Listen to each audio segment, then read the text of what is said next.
Hello, hello, hello. How's everybody doing out there? Welcome to a special Tuesday night sketch claim. We hardly ever do Tuesdays, but we're going to try. We've got the man, the myth, the legend. Ken, how are you doing, buddy? I'm here. Let's turn on my lights so you can see me for a second. There you go. And we're also joined by Mr. Aranga himself. How are you doing, sir? Pretty good, man. Pretty good. Looking forward to this. Thanks for having me on. Yeah, absolutely. It's going to be fun. Preface this very quickly with we are having internet issues because of the weather down here. Obviously, people down here are down in the southeast, and so we'll do our best, guys. Michael's not feeling well. He will be on, but he's only going to basically say hi and maybe talk for a few minutes. But Renee's going to be on. She's going to be presenting all his art and offering it up for sale. So we're going to bring Renee on right now. Hopefully, we got some good connections. How you doing, Renee? Hi, guys. We can always use my phone back up if we get kicked off again. Yeah, that's all right. Like I said, we'll figure it out. Huh? I said we'll figure it out. We'll make it work. I'll keep coming back on like a bad cold. So, yeah, Mr. Coleman is going to pop his head in soon. But in the meantime, he did do a lot of pre-done sketches for the show, and which I'm going to show you. And some of them are in color, some of them are in black and white. And the way we do those normally is the one we have here, someone can claim that one. But also if someone wants a similar one done, I mean, they're all going to be different. But if someone sees that image and they like that image and they want to order one similar to it, then he can do that. So that gives you somewhat of what his options are. And these are priced less than what he normally does at shows. Yeah, she's giving us a great deal. Great deal. I have some of his comic books too that you can order either signed or you can order them with a remark. So, very cool. Yeah, so as Renee those things, yeah, she's going to have everything lettered, I believe, right? And then yes, what I'm going to do, my trusty Sharpie here, and I'll give you an example. Here we have a pulp sketch. I mean, a thing sketch. Pulp is over there. We have a thing sketch, and this one is colored. This is an original. So this one would be $275. So what I would do then is I would write this as number A. So that's number A. So if someone wanted to claim this one, they would tell Ken and the other folks that they want number A. If you want to order one similar to this, you can also get in for the second or third one. We'll probably limit it to maybe 5 of each version, unless one proves to be more popular than the other one. So that's the way we're going to do it. Are you guys still there? Oh yeah, we can hear you. Okay, I can't see you. All right, so and you can ask me questions about my career. I have some stories to tell if you like. That's right. Go ahead. I was going to say, if anybody who doesn't know that you were an editor at Marvel, you worked and you did coloring, you did all kinds of stuff. Yes, I started out as an assistant editor at DC Comics. Before that, I used to be a co-chair of conventions in Texas. But my first professional job was actually helping Keith Wilson fill in blacks on the Elementals.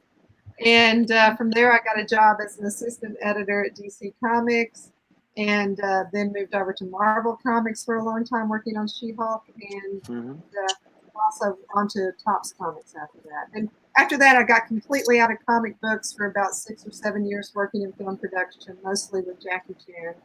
And been in comics back then. And I've been an artist agent ever since, and I also rep media guests too. So there you go. It's very cool. Very cool.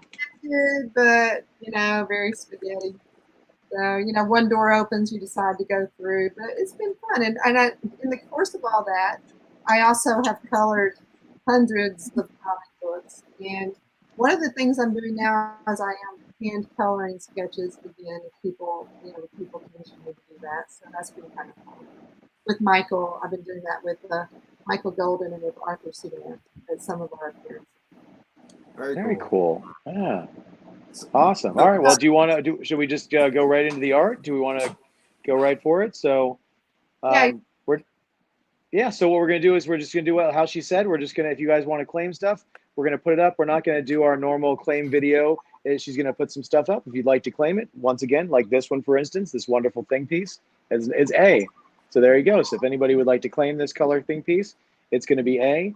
And once again, as we get going, if somebody sees another piece that they really enjoy and somebody else snags it up and claims it, she said Mike is willing to do a few, not exactly the same, obviously, everyone being unique, but maybe the character you like, and so she's willing to do a couple more of those, so we can we can put that in as like say, for instance, if somebody wanted another one of these, we could say A1 or A2 or A3, and then we would probably only take each one up to about 5. So just pay attention and in the chats, and also welcome to everybody for our first totally YouTube show. We decided to not do this one on Facebook. We're just on YouTube. We wanted to make sure we could grow our audience, and it's kind of hard to grow when the only way you can be on it is if you're on Facebook. So we decided to move here. So we hopefully have all of our wonderful Facebook subscribers, and hopefully we're going to get some new YouTube subscribers. So it should be pretty good. Well, let me tell you guys, normally it shows Michael's sketches start at $350 for headshots, and that does not include the colors. Right. But actually, to have a hand-colored piece by him is kind of rare. Yeah. And we're starting them at a price point even below what we normally do at shows. So this one is a $275. No, I did not do the color for these. Nope. They are all Michael. Yeah, these are all Michael's. Michael hand-colored all of these. And in fact, he's upstairs working on another one right now, and he'll make an appearance in a minute with that Very one. nice. But yeah, he's been upstairs working on these. So we've got that one. That's number A. And then we have number B. This one's a really cool one. This one's B. Look at that. Oh, that's fantastic. Yeah, isn't that neat? So once again, these are all $275. We'll see if we can get Ken working on a banner underneath for these. Yeah. And then we can change the banner as we change the prices. But yeah, $275, which, like we said, is significantly less than one of these would be at a show. So you guys are getting a deal. So if anybody's interested in any of these, just throw a B up there, and it can be yours. Yeah, and he doesn't even color it shows at all. Mm-hmm. So this is really rare. Yeah, all drawn and colored by Mike. That's great. Now I got a lot of stuff to show you. So I think what I'll do is show you everything, and then we can recap. People can ask. Sure. This is for our Star Wars fans. Number C. Very cool. Color on this one. So I'm going to do this one at $250. $250. There you go. Even better. Yeah. The ones that are not colored are going to be $250. The ones that are colored are $275. Sure. Number C, and remember we can do up to 5 of any sketch that we have. Very cool. Of course, Michael's well known for his work on Star Wars. Mm-hmm. The 38, I think, is one of the most popular issues of Star Wars ever done. It's funny, one time when Michael and I were in Paris, we were staying at a little hotel, and the lady that was running the hotel didn't really know it. She wasn't like always completely friendly, but then all these reporters started coming and wanting to interview Michael. And I'll tell you the size in just a minute. And started wanting to interview Michael, and then all of a sudden she's like, going, "Whoa, who is this guy?" And so she was like listening in on our interviews, and apparently there's like something like a cult in France built around that one issue of Star Wars. Oh, wow. Yeah, which, by the way, Michael wrote. A lot of people don't know that. I think Archie Goodwin got some credit on it too, but Michael actually wrote that story. It was his idea. Archie let him do it. And it's one of the most iconic issues of Star Wars I think ever done. That's fascinating. That's cool. So yes, what someone wanted to know what size. After that, the lady at the hotel gave us extra croissants. So these are, I think they must be about 5 by 8. She's doing the Anthony hand thing. I like it. Yeah. All right. 1, 2, or something like that. Roughly 5 by 8. I mean, they're pretty good size. Sure. Look at that Spider-Man, people. The number that is super cool. is Spider-Man, one of my favorites. I always loved it when I got to color the Spider-Man comic books. Himself had a lot to do the coloring, so that was always fun. These Yeah, are once again, signed, of course. This one is not signed, but Michael will sign it. yeah.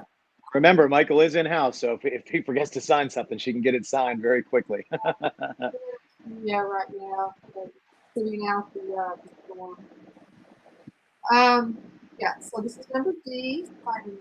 This one is 75. All right, now we're going to get into some of our black and white ones. You know, this is a character that if you ask for this character at a show, he actually charges extra for this character. He charges extra for this character. Sometimes he'll charge extra for Doctor Strange because of all the detail, and he calls it the Ditko surcharge. So, because you know they're nuts to draw. So when he even says he'll draw this one at a show, the price is a lot higher than $350. Usually, when people get this character, it is starts at about $400. So you can now get this one for $250 because it is not in color. Look at that.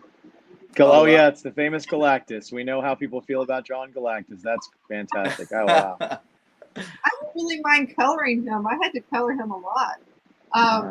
It was a pretty easy color scheme in Monster Shadows, but I always kind of enjoyed coloring the costume.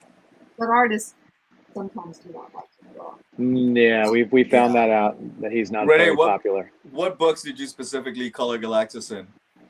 Well, I worked on a lot of different books. Those may have been on the What If books. You know, I also worked on the Silver Surfer book. I was the assistant editor on Silver Surfer, and I also colored a lot of those books. Because when I was an assistant editor at Marvel, I moved to Marvel because they paid more than DC. And it was like maybe $2,000 more, but even then you were like at poverty level. So you had to take a lot of freelance in order to survive in New York. So I was an editor by day and a colorist by night for about 5 years. You know, with very little sleep in between. So and I wasn't, you know, I was hand coloring these pages too with Dr. Martin's guys. But yeah, the Galactus stuff was most likely on the Silver Surfer books and the What If books that I worked on, and all kinds of stuff. So we have him. Oh, and Michael's here. Michael's here. Oh, look at that, Dr. Oh, we got some Doom Doom in the house. in the hands of the man.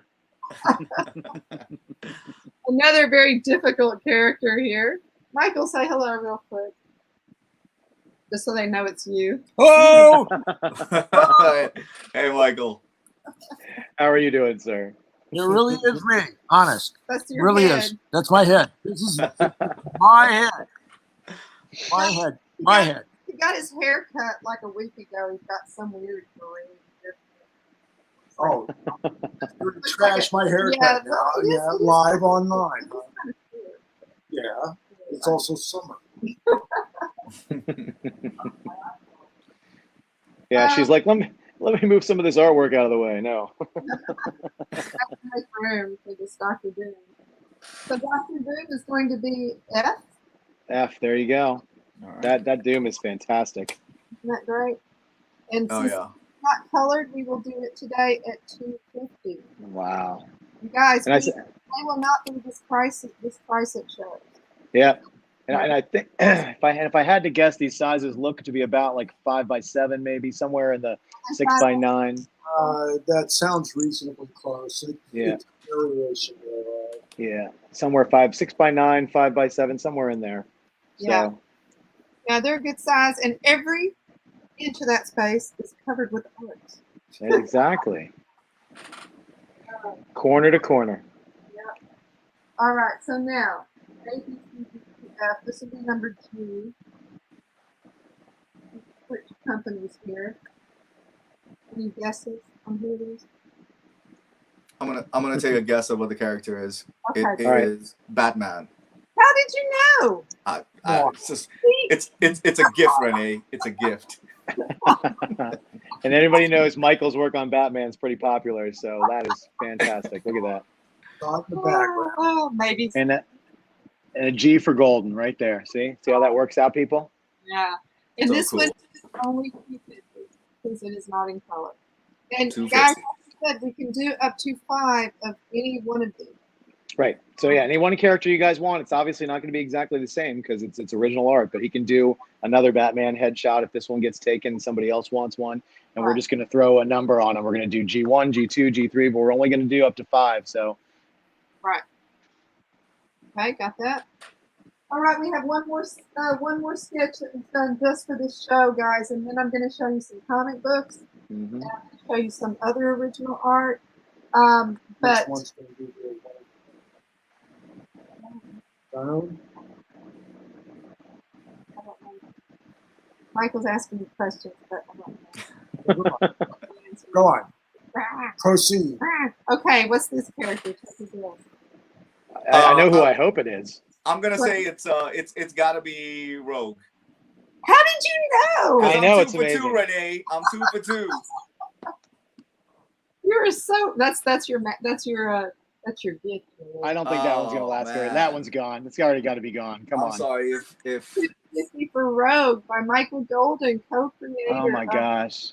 I need a ringer in the comments so I can just pick this up. I mean, seriously, Mhm. that one's done. Yeah. Just consider it gone. Yeah. Well, If if you like this, if you did want to order a colored one, it would be $275. So you can. well, we got all right. So Dustin has claimed that one. So Dustin, you are the proud winner of that Rogue. So we have one And Rogue. then, so Steven, if you want one, Steven, he can do another one for you. And if you want that, just go ahead and hit claim H1. If you want him to do one for you, it won't be exactly the same, but he can do another one, and then we can do up to 4 more of those guys if anybody else wants one. So just to let you know. And I may go higher than 5 on each one, but we'll start at 5. And Sure. I think that's a good place to start. There we go. So Steven will let us know he's over the pond here. So yeah, there you go. Oh, look at that. Can he get Mike to color that? Is that possible? For not that one, but the next second one. Sure, we can the do second it. one. There, okay, there you go. So we'll get so that's gonna be $275, Steven. So you got it, buddy. So that means that's 3 more Rogues to be claimed. that's right. 3 more. If anybody else wants a Rogue, I think Oranga and I are going to take them if nobody else does. Yeah, I mean that's a given. It's 100%. All right, so back over the sketches, guys, and once again, for anyone that is just tuning in, the colored ones are $275. The black and whites are $250. We're going to do up to 5 of any sketch that I'm showing you today. And if it's black and white and you would prefer it in color, you can get it in color. If it's in color and you prefer it in black and white, you can do that too. Sure. But claims this one. Okay, we have number A. So the gentleman who got the actual Rogue that you have in your hand before, he would like to know if Mike can color that one, if that's all right. No. Michael said, I'm leaving now. okay, Michael's leaving. Bye, Michael. Bye, Michael. That- So Bye, basically, Michael. what we're saying is Dustin has to get okay. another Rogue and get that one in You color. tell another row? Yes. No, we didn't. Well, no. If he won't color that one, then he would have to order a 3rd Rogue to get colored if he wants a color one. Mhm. That's how we do it here. He can color that one. Okay. Yeah, he can color that one. Excellent. All right. There you go. So far. Mark that down. Yep. So we'll do that one. So there we go. So that's going to be. I know what Arengo was doing there. He was like, "Well, I'll just take the black and white one, and then he can get another one." Oh no! When the time comes, that Rogue's gonna be in color for me too. Take this out of the plastic. I'm going to take each of these out of the plastic and show them to Sure. you. On. Look at that. That's like right out of the '60s. That is God. fantastic. The lighting is fantastic. Yeah, I love the color scheme on this one. I think it's really Yeah. awesome. See, and it looks so much like I said, and you can see that even though it's not like a full, like a 8.5 by 11 or anything, it's still a very good It's size. still a good piece. size. And the art Yeah. goes edge to edge, which is just fantastic. Yeah. So that's number A. That's A. There you go, people. All right. Let me go through these real quick. And we're gonna, show some other things. All right, this is number B. Look at how the negative space to do that shading. That's pretty great. That's These you are just pretty. leave it. Listen, I wasn't on, but I love that freaking thing right there. Jesus. The thing or the Hulk? The I Hulk, love them both. the Hulk. I know you said I love that thing, but you meant the Hulk. That thing. That thing. Yeah. Not the thing. That thing. These two frames side by side would be pretty awesome. Look at that.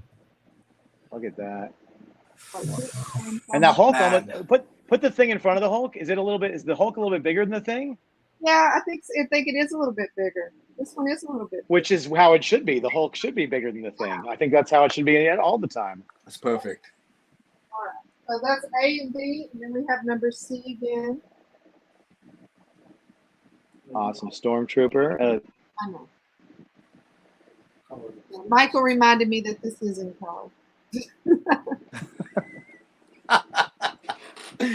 That's right. Come on, it is in Michael. color. Get on camera and speak for yourself. Get over here. Come on. Now, part of the trick to doing good coloring is to know when to color and when not to color.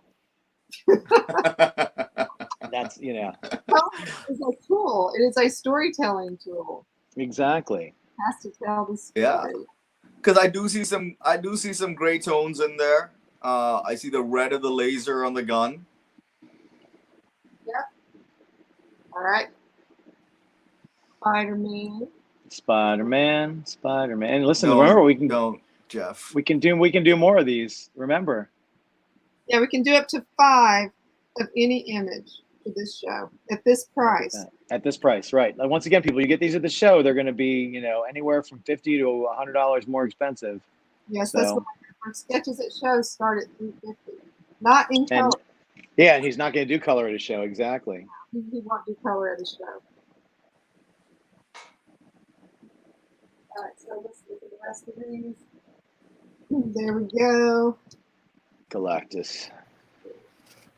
I had a few people message me that they weren't able to get on YouTube, so I just went live on Facebook too. There you Oh. go. Excellent. The more the merrier. Okay, there's one. That Galactus, I know someone who I'm not sure they're in the stream, but he should have gotten it already by now. Yeah. Mm-hmm. Guy by the name of Larry. Mm-hmm. All right. That Doom is on my piece of paper. If nobody else takes that, I mean, that's just I mean, just the wow. eyes is amazing. But with Dr. Doom, Michael's a master at this. You have to convey a lot with the eyes. Shane, we're thinking these are about 5 by 7, or right around that size. Maybe some are a little bit bigger, some are right around there. I don't think any of them are smaller than that. Just to No. let you know. All right, number G, Batman. Look at that Batman. Check that out. Bring that Dark Knight closer. Can you bring him closer? Let's see. Look at Nope. that. Fantastic. That's so good. Now, Michael just said this would be a really nice piece in color if somebody wanted to opt. You know? Oh, and he says it's not the kind of color you're thinking of, so I'm not sure what he means. Uh-oh. Ooh, is it gonna be like Pride Month colored? That'd be kind of cool, I don't think Let's just go so. crazy. But it would definitely be moody and very dark nighty. Dark Knighty. Oh. I made up a new word. Mm-hmm. Oh, and then we've got Rogue again, guys. 3 more This Rogue. one, once again, this one is gone and going to be colored, but he can do up to 3 more if anybody wants one. Right. Black and white, $250, $275 for color. Yes. Correct. So now, guys, I'm going to show you a few more. I'll show you some more art first, and then I'll show you some books that we have available for remarks also. I don't think Renee, someone wanted to know if the black hair color would be thrown off by the coloring. I don't think it would be. I think he's no, he'll be able to work with it. No. Yeah, I mean, he's colored similar pieces of Rogue before. I mean, he knows what He knows what he's doing. It's not his first rodeo, right? his first rodeo. All right, just for fun, you guys want to see like some really expensive pieces? Those are the ones we really like. Okay, cool. the 4C people even like those. So Well, here let's see. a bigger Stormtrooper. This one is actually sold. It's 2.5K. This one is sold, but you could get a Stormtrooper of your own if that was something you wanted. This is, a more expensive piece. So, you'd have to just put large Stormtrooper 2.5K.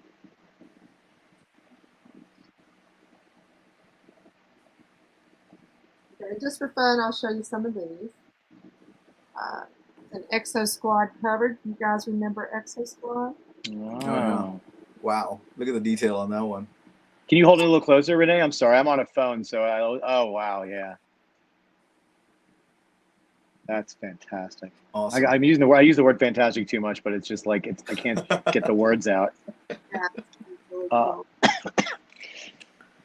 Yeah, that is for sale.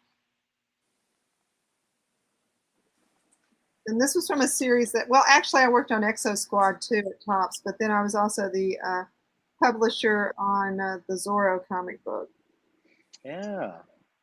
I packaged it through Image, but I was the publisher and editor on this one. Very cool. So someone wanted to know if there's any chance of getting a commission from Michael. Is there? Well, sure. If you want to order a commission for this show, we would do headshots at $375, and torsos would be $525, and full figures would be $725. All right. So we'll go over that one more time for you guys, and then we'll put it up on the site so you guys can see. So we're not taking away from the live show, but he is able to do commissions. So $375 for a headshot. Now, what size are these all going to be? The $375 ones would be a little bit bigger than the ones that we've shown here. Sure. So it's probably like maybe 8.5 by 11, somewhere around that. Usually 9 by 9 by 12. 9 by Okay, 12. even better. Sure. And you do that for the torsos and the full figures as well? Same size? all on the same size paper. Excellent. Right. So it would be $375, and this is only in black and white. $375 Correct. Yeah. and $525 and $725. That's Wonderful. on the show here today. Right. We'll You know, make sure we get that. Yeah, that is within reason. That doesn't include backgrounds. It doesn't include color, but it includes the pencils and the inks. Right. Okay. So guys, don't throw up your commission things yet in the chat. We'll have to figure out a way to make sure we get that, because otherwise the chat's going to just explode. So we'll look at the ones that are pre-done, because you don't have to wait for those. Yep. Mm-hmm. Yeah, she'll get those right out, and we'll get them right out to you. So there you go. This was from the Marvel Universe Handbook. It's a Black Cat. That is the original, so it is a published piece. Nice. Yeah, and this one is only $375.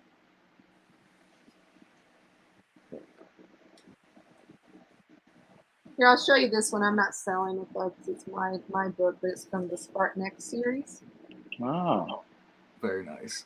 Yeah, we're gonna be doing. You got the NFS prominently on there. Yeah, I know. We're gonna be doing a trade paperback of this series sometime. We hope it comes to it. So I might be doing a GoFundMe or a Kickstarter or something like that. Okay. Now, we didn't get to do Emerald City last year, but for those of you that were going to see us there before it got canceled, this was a very cool piece that Michael did. Wow.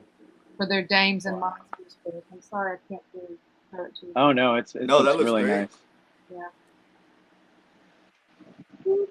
Now, these are I may need Michael's help with some of these. Now, these are the pencils for these covers. These are the only pencils that exist for these different books, because the rest of it was done on computers. So this, it looked really cool, actually framed by the with the comic book.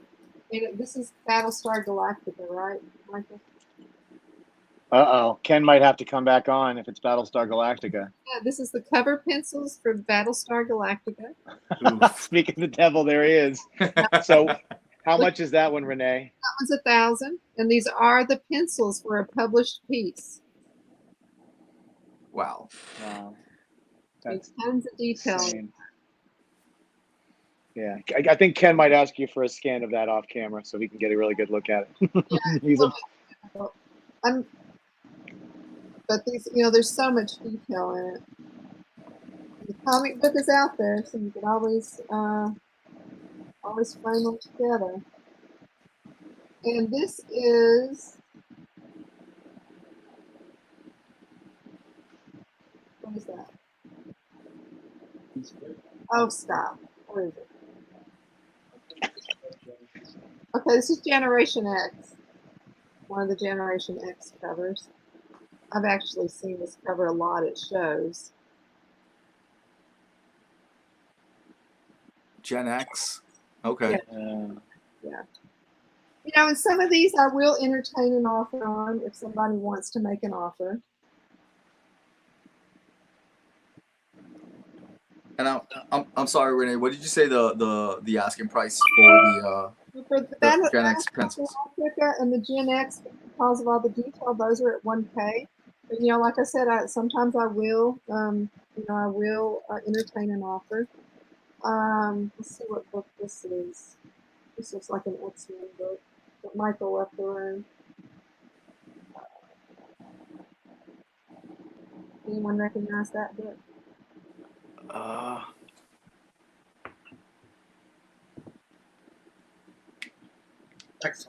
Exiles. The Marvel book Exiles? Yeah, so that's the Marvel Exiles. That one is $700. And these are published pieces. So, it's not like, convention sketches are amazing and wonderful. But, it's always nice to have a published piece, too. Absolutely. Hey, Renee, if you want, show one more, and then we'll show the other ones behind you one more time for the newer viewers who are on, too. Sure. Right, this looks like Exiles as well. Yeah, we're on a series of Exiles covers here. There we go. Very nice. Oh, very nice. Yeah. I might need to talk to you, Renee, after the show. I know. Let me just show one more Exiles piece because I think it's my last Exiles cover, and then we'll break and show the show sketches again. So Sure. Here's another Exiles piece.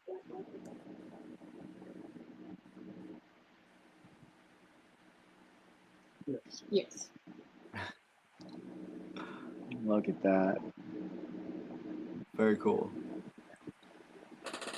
And did you say, are there inks that are separate from this, Renee, or were these shot directly to color? They were shot and inked on the computer, so these are the only originals that exist. Got it. These covers. Sure. We had a question in the chat. Avi wanted to know if you have any DC covers or any DC art besides the. I do have. Make him wait. You make Avi wait. He has to wait. So there you go. But we're going to show these first, Avi, and then we're going to go and show some more things in the portfolio. So, guys, these are sketches for the new folks. These are sketches that Michael did just for this show. They are priced lower than what he normally does at a convention, just for this hour. You can claim the one that's shown unless it is already sold, and we can do up to 5 versions of any piece. They won't be exactly the same, of course, but this is number A. It is still available. There you go. And this one is $275. Michael doesn't even color at shows. When his convention sketches start at $350, $375. And he doesn't do color, so this is the only time you're gonna be able to get these guys. That's right. And here's number B, which I think is really awesome. Yeah, that Hulk is definitely. I think someone should hang that in their bathroom. Wake them up every morning. Did you say bathroom, Renee? Yeah, Why specifically bathroom? Well, it'll scare the crap out of you, right? Ready and get to work. I have Betty Page in my bathroom. All right, here. I got that wonderful stormtrooper. Excellent. And this one, Renee, if I'm not mistaken, you did mention that's the 250. Yeah, this one is Right. And it's 250, which is kind of a deal because there's still a little color on it on the gun and the grayscale. That's and right. A little bit of red in the eyes, if I'm not mistaken. Michael says I need to charge $275 on Oh no! So I'll tell Mike. Mike will charge $275 for it if you just slide a little bit over, a little over, and here's number D. Let me explain my comment a while ago. There's like this really nice print that Dave Stevens did of Betty Page, getting out of the bathtub. So I have that. Gotcha. Years ago. So, and I also have a Wally Wood one that's strange. But anyway. Here we go. That's number D. It's Spider-Man. Yep. All right. Now we get into some of the black and white pieces. Excellent. That one's very cool. I love that one. Guys, the black and white ones are $250. We can claim this one, or we can do up to 4 more of these. We missed out on the first one. Yep. And Renee did say, even in black and white, at a convention, Mike charges a premium for Galactus, right? Oh yeah, the discount surcharge. Oh yeah. Oh, I love that Doom so much. Yeah, I know. Yeah. You take a character that has an iron face and you still make him expressive. Yep. All right. There we go. Batman. And once Mike said he really wants to color this one. He already said it. He said he really wants to color it for somebody. He has an. He said no. He said he has an idea for the coloring. He said it was. We'll see. All right, and then we have 3 more of the rogues available. Yes, this one is spoken for, and we have another one that's spoken for, but he'll do 3 more. So if anybody wants the character he co-created with Chris Claremont, I mean, that's just fantastic. Yeah, I gotta stop. I need a new word. I need. Oranga, buy me a thesaurus for Christmas. It's stunning. It's spectacular. Yes. Yeah, come on, man. Just use every adjective that's on a Spider-Man book. All right. It's avenging. No, it didn't work. Yes, Hold on. It's avenging. And Renee, again, any of those that are currently in black and white, people can choose the option for color for $275, right? That is correct. They can choose to have it in black and white or choose to have it colored. Yeah. And like I said, those prices will not exist after this show. So yeah, almost now. Here's a cool blue beetle. That was done for Upper Deck. Very nice. Oh, I'm sorry, it's not Blue Beetle. Sorry, who is it? Okay. All right. Michael is like micromanaging me. He said it's just the Beetle. The Beetle. The Beetle. Yeah. That's right. Okay, the Beetle is Marvel and Blue Beetle is DC. So there we go. God, Renee. Oh. Look, I got dressed like 5 minutes before this show. So all right. Just to let you know, we have a claim for the Galactus's claims. Okay. And we have a claim for the B, which is the Hulk, and that's from this person called 4C Comics Live. So I'm pretty sure that's Ken who claimed the B. Could be. Did Ken claim something himself? He listened. Listen, nobody else was claiming. He wants that Hulk, man. I'm telling you what. Galactus has been claimed also. And the Galactus has been claimed, yes. Okay, guys, we can still do 4 more of the Hulks, and we can still do 4 more of the Galactus. Mm-hmm. And once again, they're not going to be exactly the same. He's an artist, so they're going to be a little bit different. Right. Everyone's different. And we can still do 3 more of the rogues. Mm-hmm. Everything else is still going. All right, you guys want to see like one of the really cool pieces that sometimes we carry around and do art shows. Yes, Ken says he's taking advantage of these unbeatable prices. Holy smokes. Look at that. Wow. That. This cover has not been published yet. Yeah, this cover has not been published yet, we don't think. You know, the schedules on things changed over the last year. But look at all the detail on there. Unbelievable. Now, I mean, look at the cityscape and all those little people down there. So, because this one's unpublished yet, it's going to be way cheaper, right? You know, if I wanted to buy it. Only 36,000. As opposed to later, it would be more. Oh, okay. I think I need help with these guys. I can never. These are some of the higher priced finished published pieces now.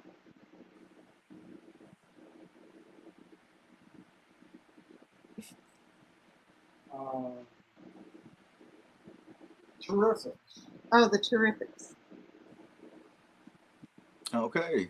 There's that Wow. DC. There's the DC stuff Avi was asking about. Yeah, exactly. Where's Avi when you're showing this stuff, huh? Look at the dog. Look at that.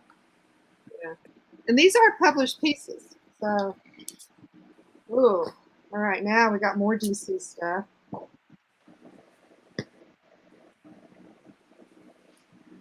Oh, well, I'm just going to put that there. I'm taking these out of the plastic so you guys can see all the detail. Oh, excellent, excellent.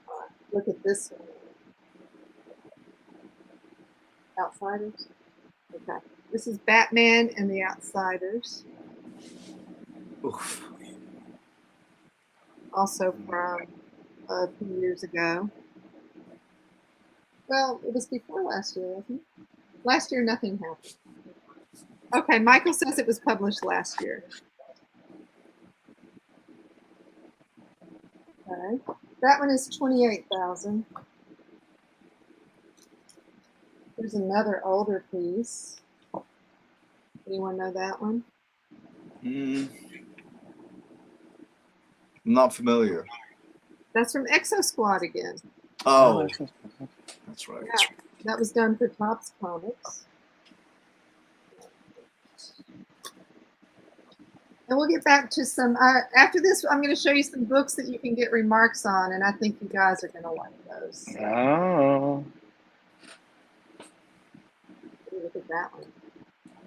I forget which issue of The Flash this was, but this was a variant cover that came out about a year and a half ago, 2 years ago, before the pandemic. Sure. Yeah, What's the price? What's the price on that one there? That one is 21,000. And this one is a very popular one too. Same price. Also came out around the same time. Oh, very cool. Look And at Renee, that did you say ground. this is Look at also that. a Flash cover? Yeah, this is Flash. Look at that desert ground. That is the detail on that. I mean, Unbelievable. I like it so much. And also, as a bonus, one of the missiles says "Yo Mama" on it. He does every little kid comes up and points at your mama and laughs. So yeah, I guess I'm just keeping with the theme. Yeah. Oh, okay. Now I'm not going to tell you the name of this book, but if anyone buys this piece, there's a really good story that goes with this cover. Forever and ever. This was on a sort of James Bond kind of cover. And the story that I tell that goes along with this cover is not real PC, so I can't tell you long. But Oh no! I think let's take we have a very adult audience. All right, anybody Yes. under the age of 18, leave the room. Yes. Done. The Okay, kid they're here all is the guy gone. that pointed They're out all the gone, missile Renee. said "Yo Mama." this is the cover for a detective graphic novel. It is only 3,000. This is one of the best things, one of the best values I am offering tonight. And what was it the cover for again? As for a book, I'm not going to tell you the name of it. Oh, see, secrets. No, Michael says I can't tell you the story. No, oh, no story. All right. It is a published piece, though. Yeah. So just so people, are jealous, can we hear the story off camera? Yeah, I'll tell it to you. See? Excellent.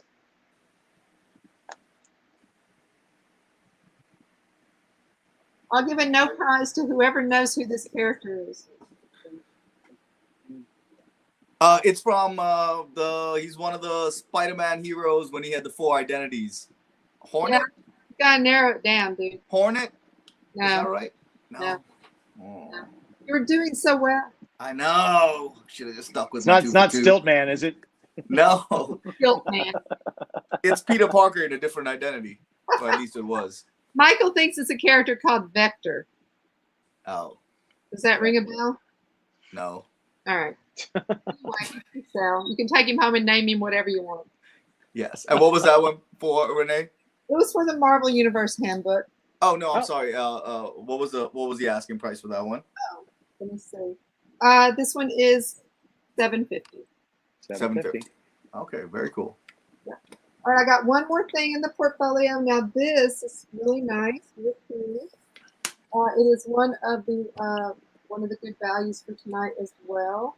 This was done as a lunchbox design, but we ended up doing it in a different size ultimately. But this is one of the designs for a Marvel lunchbox. And this one tonight, it is a published piece. It is only $600. Thanos, $600. That thing is got to be 9 by 12 at least. I'll tell you what. 11 by 14 maybe. Yeah, it's 9 by 12. 9 by 12. For this show tonight, I'll tell you what. We won't do $600. We'll do $575. Five. Look at that. $575. We're slashing prices. One-time offer. Welcome to Crazy Renee's. Renee, I missed your intro to the piece. I'm telling you one thing. What? Oh yes. Okay. So he said it was done for the lunchbox, but of course the lunchbox was a tie-in for Infinity War. So yeah, it was done around that time. So that's all the more expensive stuff. If you guys want to claim one of those, it is a good deal on those right now. For some of the really high-priced stuff, you can always make an offer. It doesn't really hurt, Maybe I'll say yes. Maybe I'll say no. Let's go through these again real quick. Yep, absolutely. And you know what Ken said? Ken said that he would, if nobody claims that Thanos, he's gonna upgrade from the Hulk to the Thanos. So he's gonna put the Hulk back in, and he's gonna take the Thanos. Okay. So if nobody else wants that one, Ken's in for it. So right. That sounds good. All right, I'm going to go over these for you real quick again. Number 8. Renee, one more thing. We found out that Spider character is Prodigy. Prodigy? I thought it was Vector. It was Prodigy. All right. We have a smart crowd out here. Well, I mean, that's debatable. Well. I'm a little tired today. It's been a long, long 5 days, so please forgive me. All right, so we're going to go through these one more time, people. So here we go. These are color pieces. He does not do color at conventions. These prices are insane. You're not going to be able to get these prices after tonight. So if you want something, and we're only on for about another 10 minutes. So this is about it, guys. So. No, I got to have more time than that. I have to show them the books. Oh, well, we have to. All right, well, then we'll go long if we have to. All right, Rodney won't mind. So here is the thing. Someone take this thing. Somebody take this thing. All right, we have 4 more Hulks left. This one is sold. Color are black and white. Right, and the sizes are about 5 by 7, 6 by 9. They're somewhere in that area. They all vary slightly, so that's where the sizes are. All right, we have the Stormtrooper, only $250, even though it has some color on it. And I'm probably going to be in trouble for that. Oh, no, Michael's mad at me already. Uh-oh. Okay, we have Spider-Man. Spider-Man. Spider-Man. There we go. Nice. Spider-Man. Yeah. All right. Okay, we have 4 more of these left. Of course, this one is sold, but you can get one very similar. 4 left. Yes. All right, I've got to show you the books before Rodney comes on. Okay, Dr. Doom. Well, he's early. He's just hanging out with us for right now. Dr. Doom. The Batman. The Batman, which Michael has an idea of what he'd like to do with the colors. If anybody gets this, Yeah. he said that. Yep, you can get it in color or black and white. And then we have 3 more rogues available. Right now, yeah, black and white, remember, is 270, is 250, and color is 275. We have this one's gone. We already sold another one, so he'll do up to 3 more if anybody wants a rogue. Someone's asking about Spider-Man. Yes, Spider-Man is 275 if you want to grab that one. Yeah, 275. There was somebody else that asked about it too. So there's up to 4 of those available, of course, in varying. 5 of them. Yeah, 5 total. So this one, and then he'll do other ones if you want, and they'll be slightly different each one. A unique piece of art, of course. So if someone want to grab that one, grab it. All right. So let's see.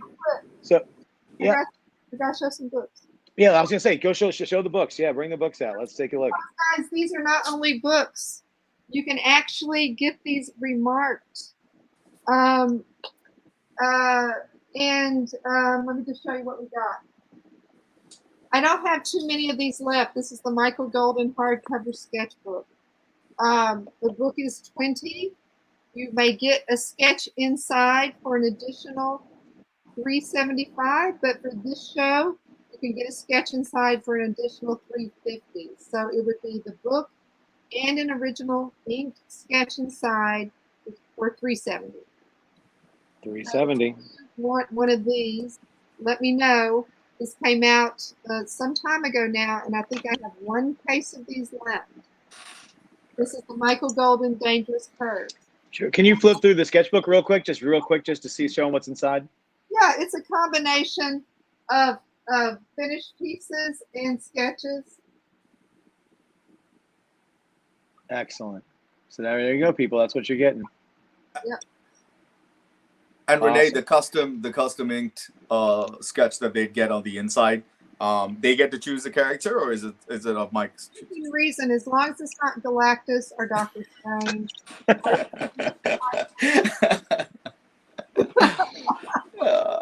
And it has to be an established character.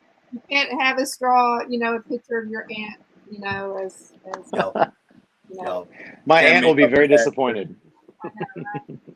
Okay, guys, I'm going to show you these books real quick. These books are $20 each. These are variant covers. You may get a remark on them for an extra $100. So it'd be $120 for the book and the remark. These are limited edition. I'm going to go through them really quick for you.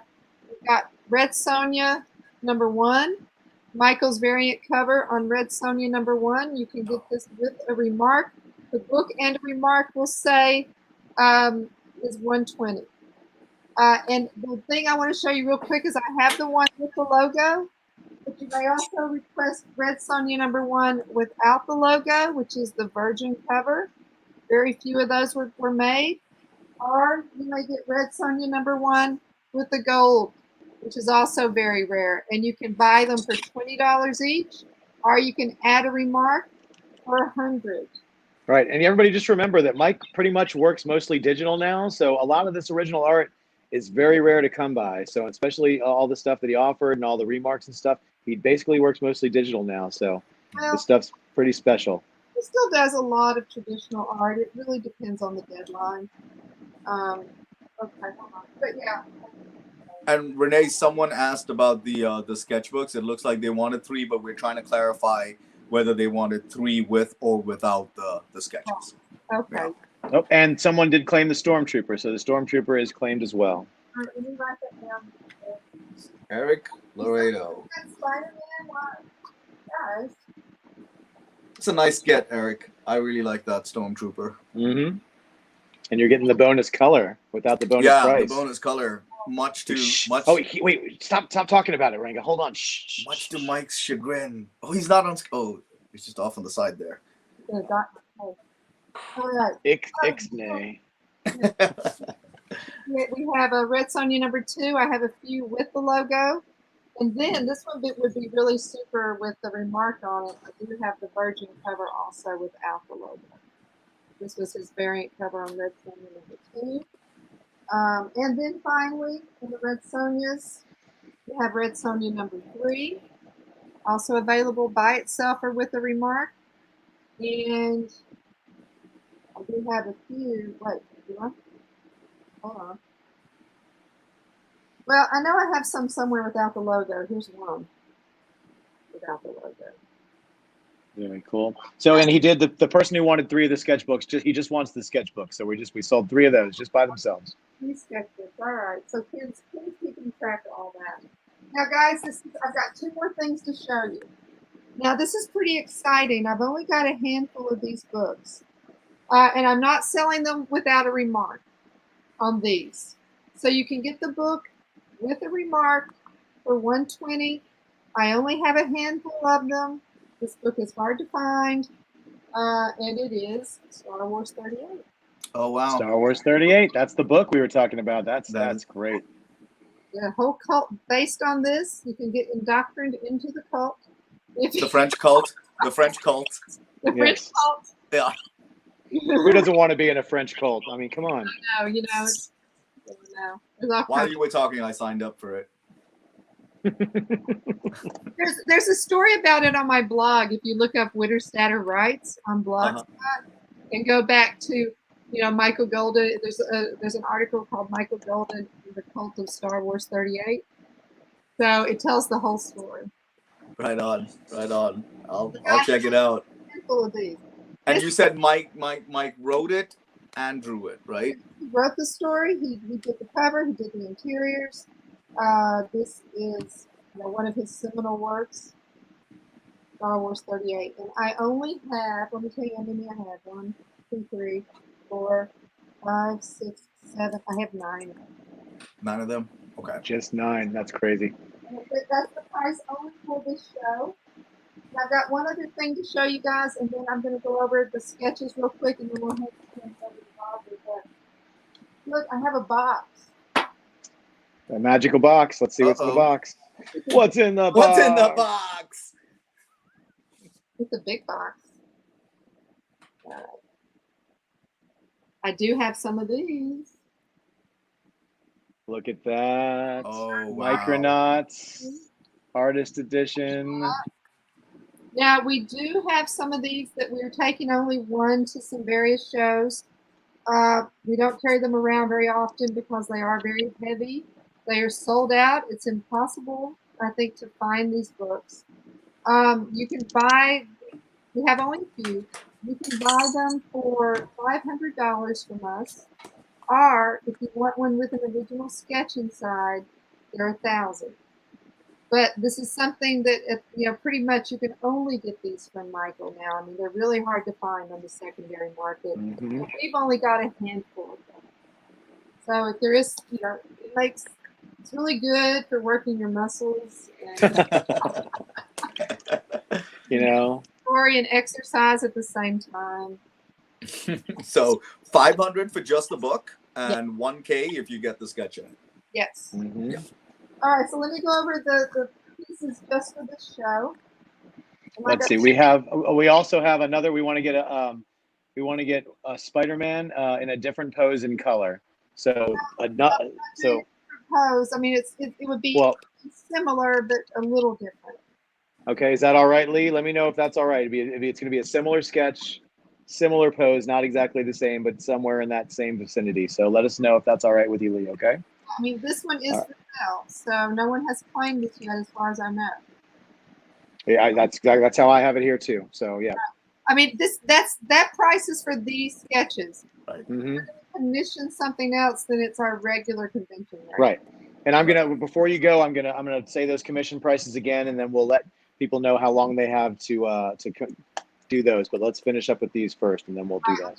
Go over these real quick for you, and then we'll turn it over to Rodney. Yeah, sorry, we're eating into Rodney's time, so we're gonna try to finish up. Okay, we have the thing. Number A. This one is available. You may claim this sketch. All right. All right, we have this one.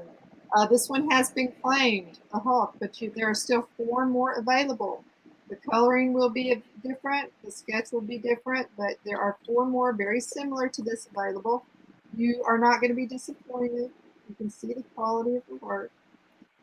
Shane, A is going to be 275, sir. 275. Yes, 275. That includes the colors. Michael does not color at shows. This is just for this event. Mm-hmm. Okay. All right. We have 4 more stormtroopers available. That's right. This one is gone, but he can do up to 4 more. Yep. So that is next. We have Spider-Man. This is a really cool Spider-Man. Look at the detail. Yep.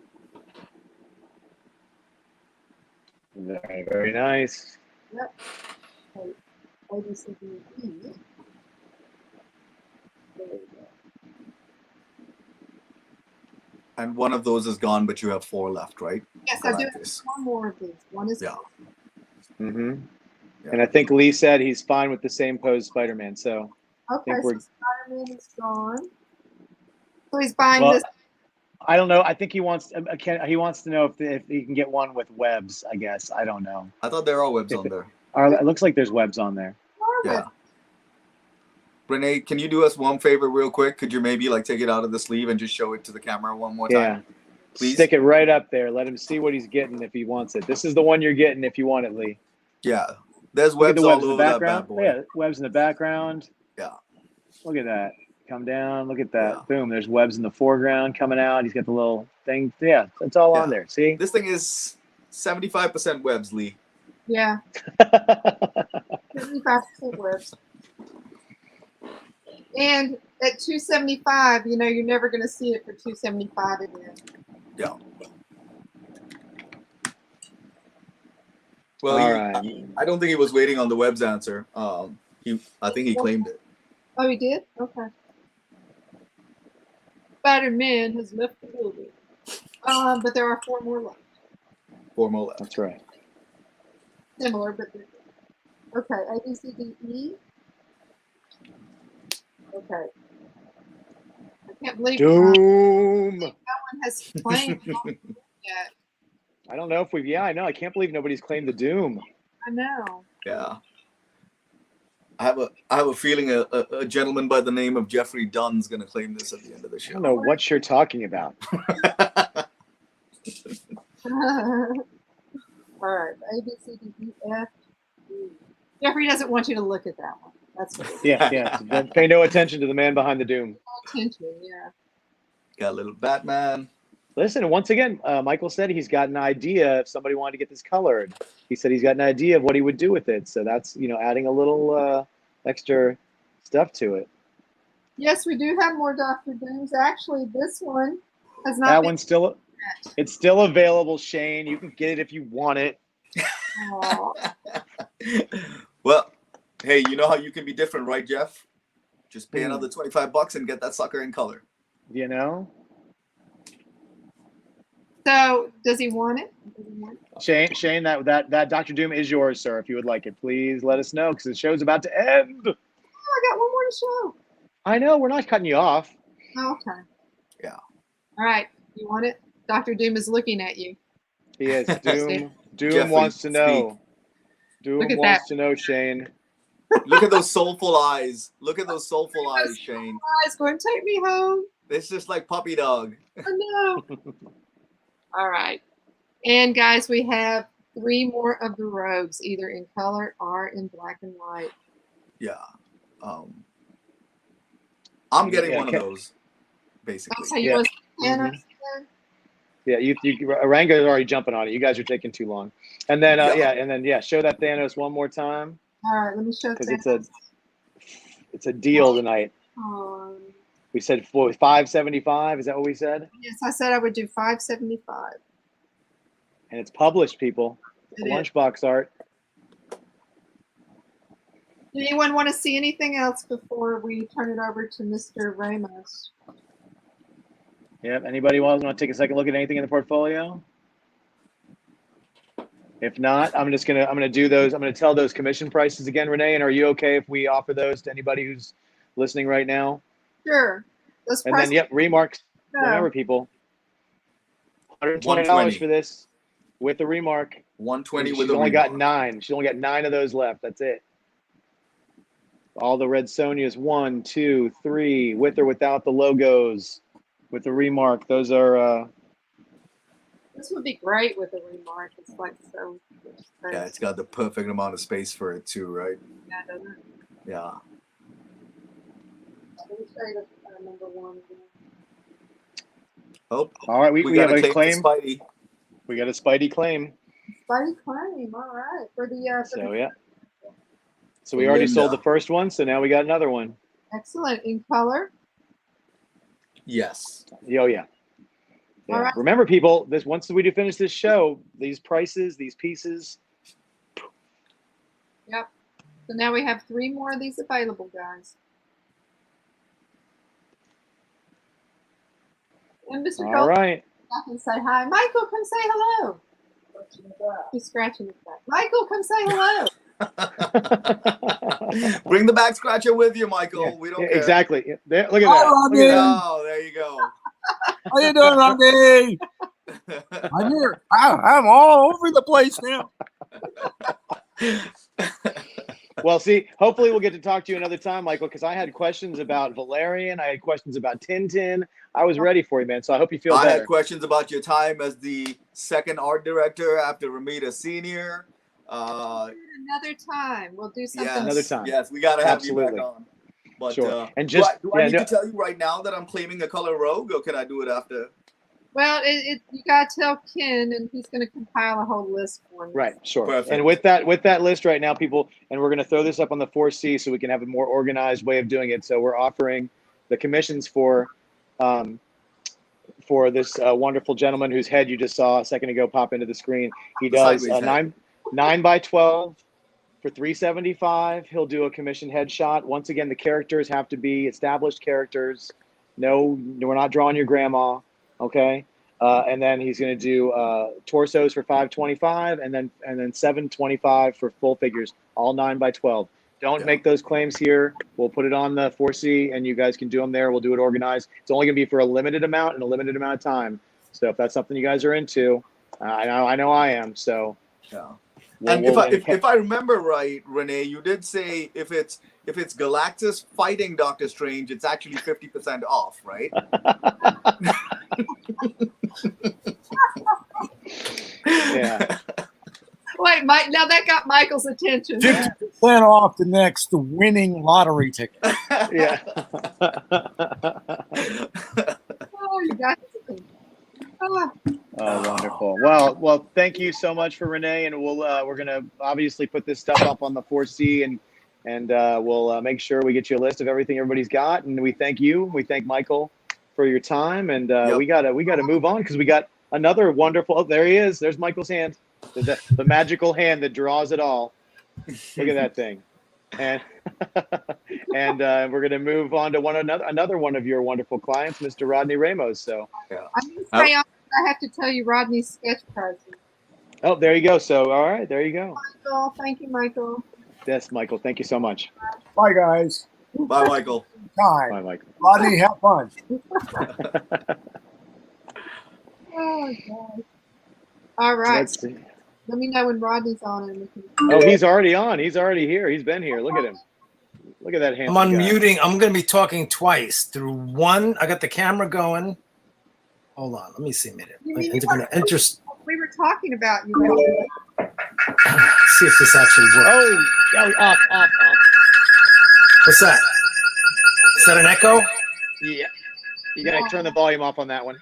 Oh, which one? The one you just turned on. All right. Yeah. That one?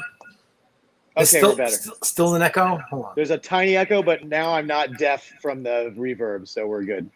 What are you saying? Live from New York.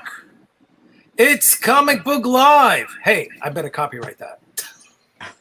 Look, a shot of boobs. That'll really bring people in. So You're doing this for the show. Cool. Look at these. Look at these. Look at these. These are not the quick sketches you're doing for the show, though. No, these are ones that I had. You said to. Oh, yeah, some pre-done art. Yeah. Yeah, we had some I mean, pre-done. these I can finish. Like this one I can finish. This Aquaman who looks like Jason Momoa. Look, I'm picking his nose. Oh my! Oh, right. So, guys, Same thing with this Black Widow here. This can be finished and colored. Yeah, that's really cool. So, She sings too. Dun, da, da, da, da, quanta la mela. Oh, then okay. Nobody seems to care. They're like singing sketches. I don't want no singing sketches. Monica's in the room, so as soon as she sees this, it's probably done. Oh yeah, there's gonna be some claiming claims going There's some on. strange guy in front of the feed. Oh, he's okay. Ken just pops on like some sort of benevolent being. He is. He is the watcher. He is a watcher. Yes. You know, weirdly enough, Renee, if you look at him, he looks like Mike Carlin. you guys look a little bit like Mike Carlin there. You sure you're not Mike Carlin in disguise? I think it's the sinister lighting. Don't you like my low exactly. lighting? It just makes me look so pale, like I don't get any sun. I can do the same thing here. Oh, there you go. Oh, that's now it that's needs to go like this. That's the front you facing know, camera, isn't it? Excellent. Excellent. See, now I have two things going on here just in case. One, if I can get it to stay on, is the actual camera on the art, which is on the iPhone. And the other is the actual cam you're seeing me, where it looks like I have these giant crevices of a cave. Like if you look here, you can see people hiking.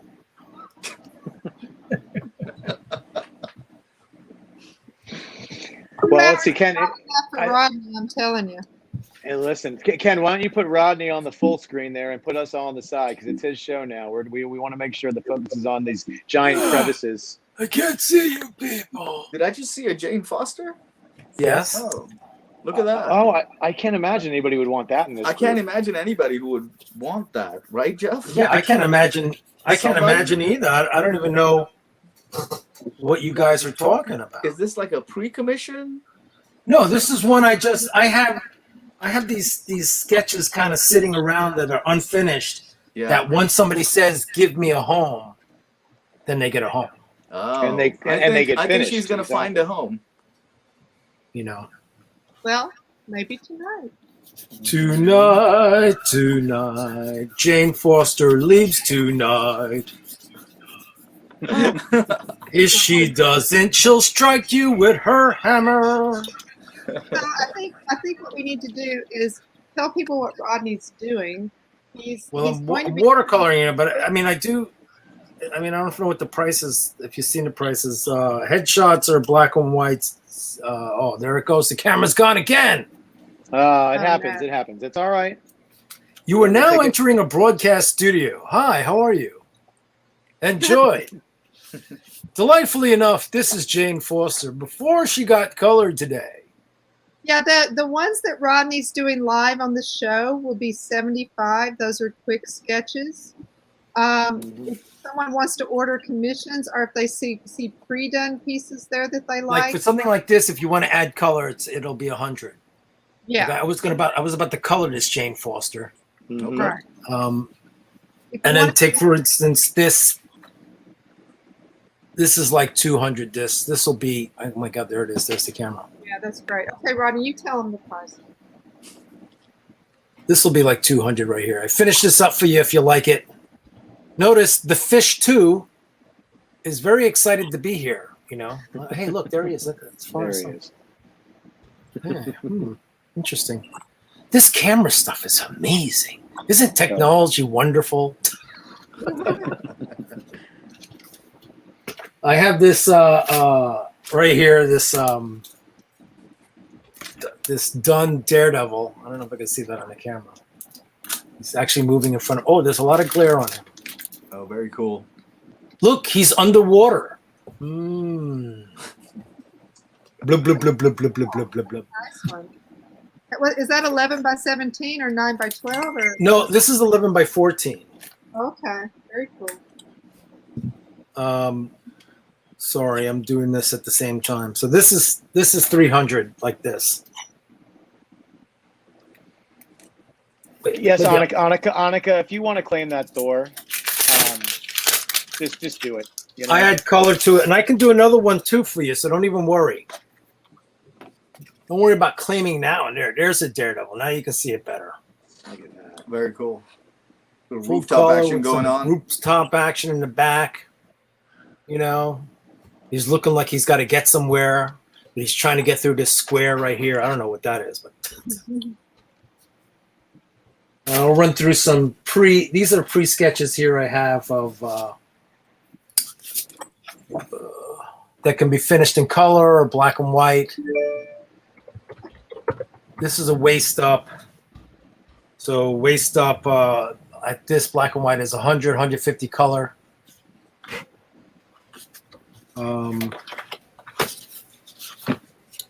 Same thing here. I can work on some of this. Finish up this Harlequin with a Joker ice cream.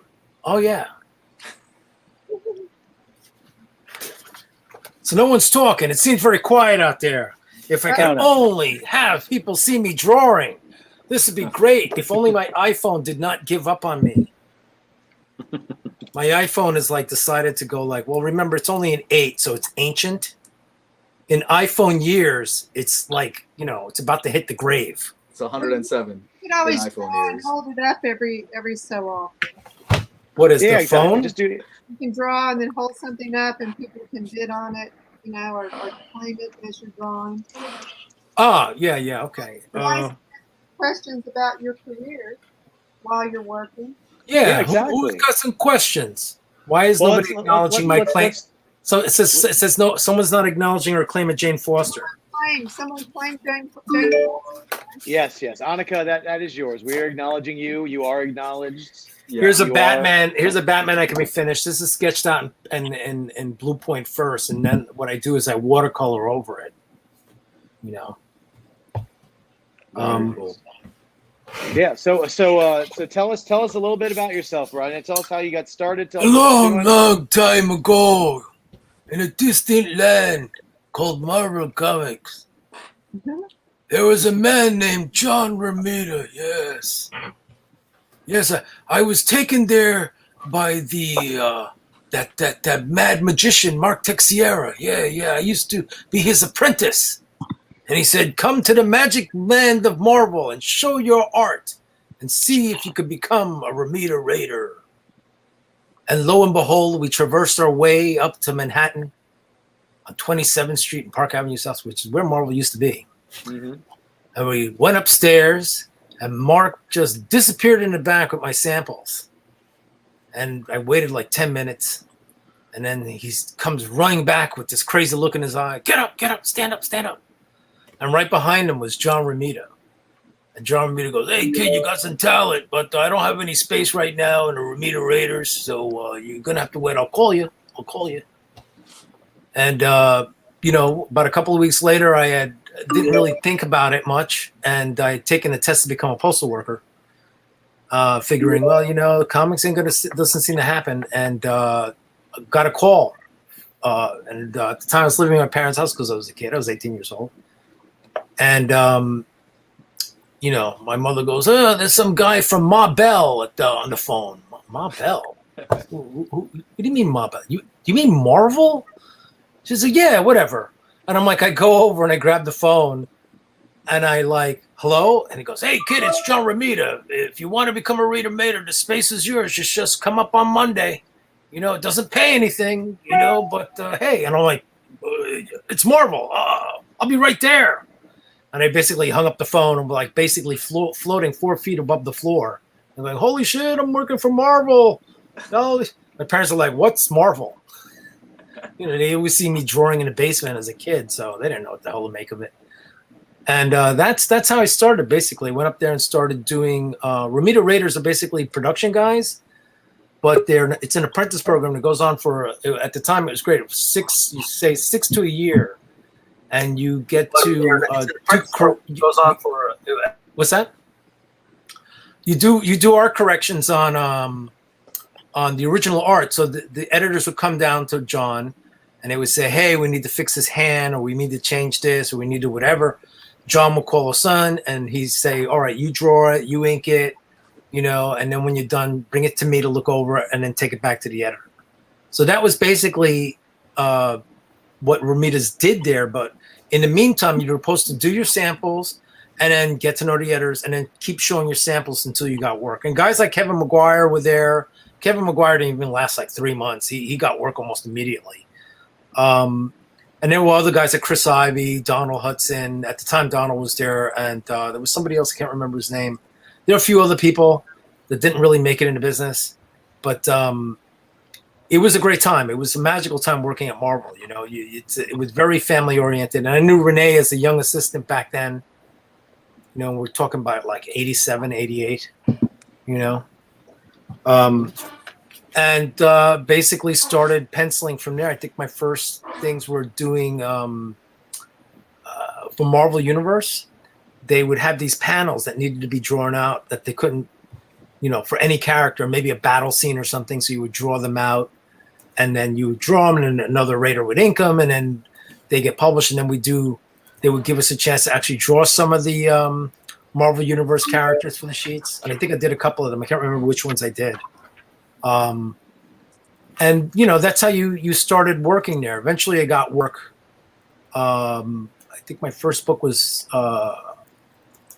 Thundercats. I think it was Thundercats. I did the last issue of Thundercats in the first run.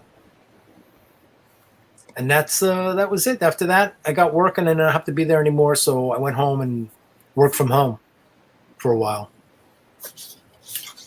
And that was the amazing event of how to become a Marvel comic artist. Now it's even more difficult. Now, you got to be really good out of the gate. You got a lot of talent all over the world now. You got a lot of guys from Spain that are working, like Jorge Jimenez, Bruno Redondo. You got a lot of guys down in Brazil. You have Diodato. I think it's either Diodato that has the studio or somebody else has the studio. And those guys, Diodato has a studio. Yeah, they get some of the best training done in Spain. These guys, they're really chomping at the bit to work in comics, and they'll bend over backwards to make it happen. So they're working 24/7 to produce artwork, and a lot of them, they're that good. They just end up working almost immediately. Same thing with some of the Brazilian guys, some of the Filipino guys that'll happen to. And then you have scattered around, different parts like Italy. You have Bianche, and you have Lupacino. There's a bunch of guys that's it's a global market in terms of like anybody looking for artists now. So it's a very competitive. Back in the day at Marvel, you had to actually be living in New York to actually go in and meet the editors and show your samples. Now it's tougher. Now it's like kind of like the movies, it's like how to become an actor. It's like really difficult. Hey, Rodney, I don't want to interrupt you, but so for the sketches you're doing, so we're doing $75 for black and white, $100 for color. Is that what we're doing? Right, for the headshots. So a headshot will be something along these lines. I can do it like this. And do black and white line work on it. And then add, it could be black and white, or if not, I could just add color to it, and it'll look something along, it'll look closer to this, like the Daredevil, when it's finished. Mm-hmm. For color, yeah, I got you. Yeah, some of the pieces here like this. Here's this Wolverine. Oh, there you go. Nice. It's looking to be finished, And any.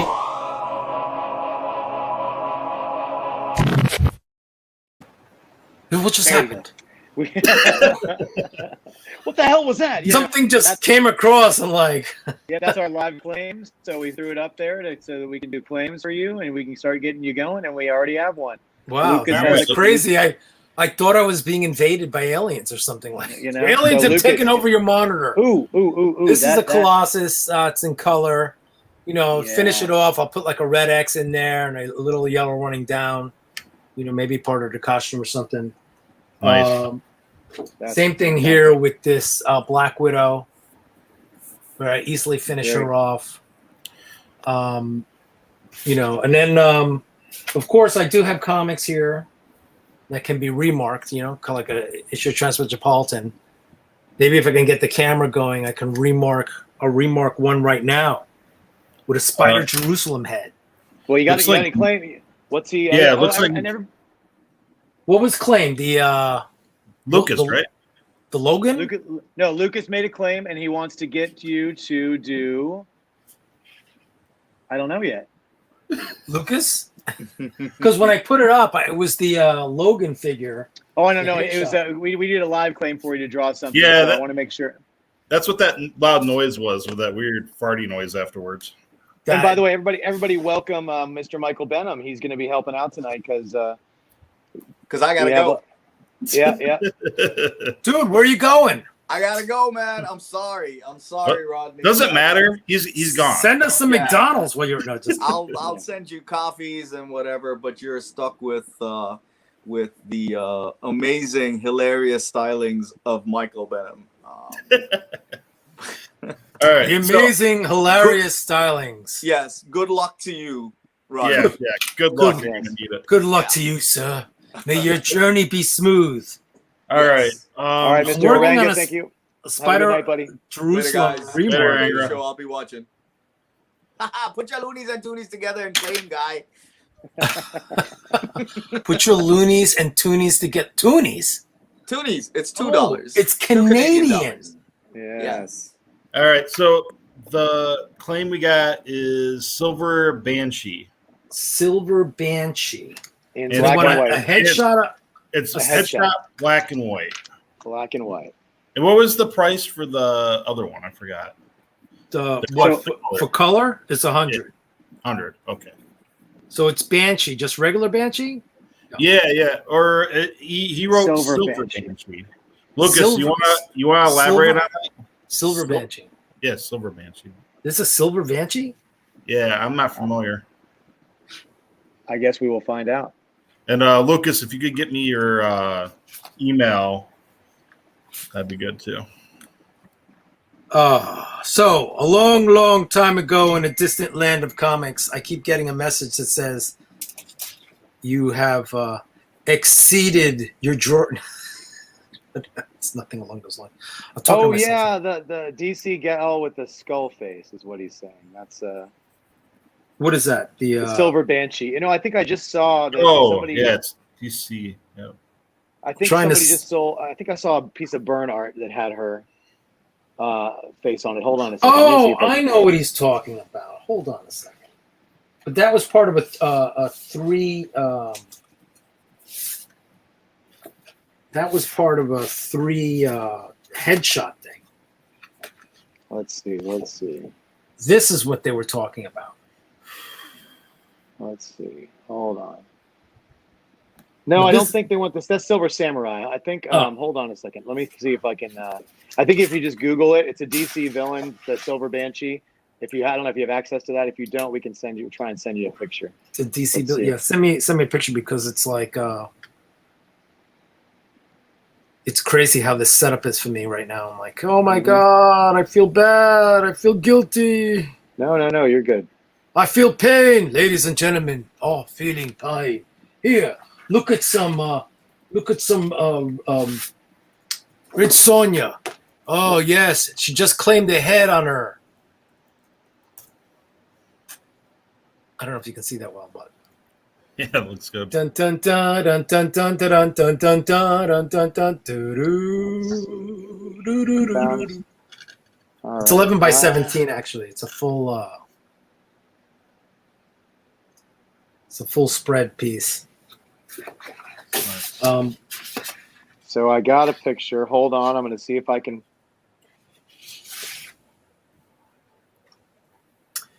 And I do have a sample page here. That's let me see if you can see that. It's reasonably priced because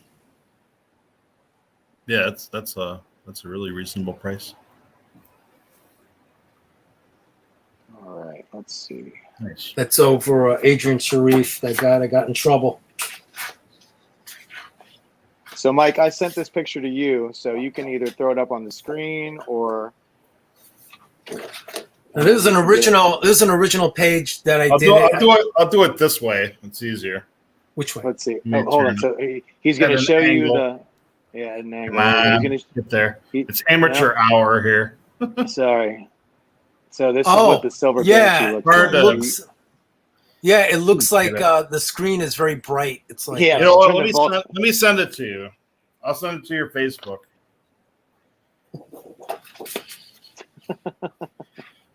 It's like I'm looking to. So I do these remarks on this print I have.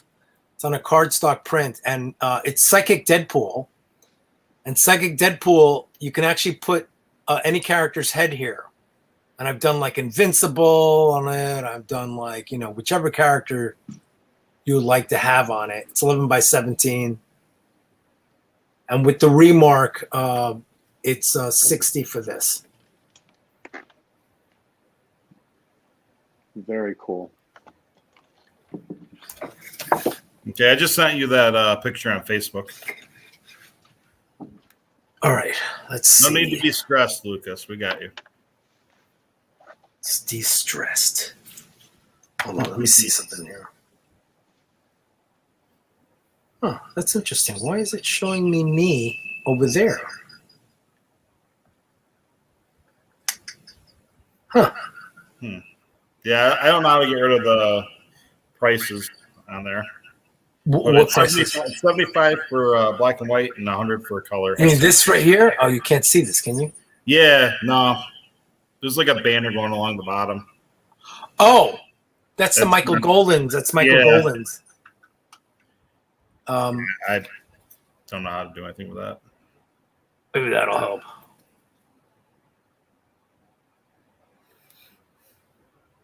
You can see my damaged finger there. It's funny because I'm trying to get my iPhone to do another, and it's not doing it, actually. It's weirdly enough. So has everybody left the room? Everybody's left the room. It looks like it's just me and you. Nope, Ken's back. Actually, somebody's asking about Michael's published work, so I'm gonna have Renee come back on real quick and show that. Yeah, okay. So if you want to start, are you working on a sketch already, Rodney? I'm working on a remark of Spider Jerusalem on a cover. Okay, because we had the claim for the So I should start sketching that now? the silver banshee. Okay. Ken, how exactly do I get the email for the claims? Well, it depends on who it is. If it's Luke, I have Lucas, so we're good with this. Okay, I wrote that stuff down. I'm back. Who's that? Oh, Gotcha. for a second, it was like a Mickey Mouse voice. I'm like, what's going on? Oh, no, I changed my identity. Somebody asked to see some of the published stuff again, so I asked Renee to come back on so she could show it real quick. Yeah, okay. Okay, I'll show it real quick.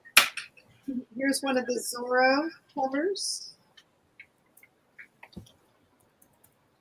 Mask of Zorro.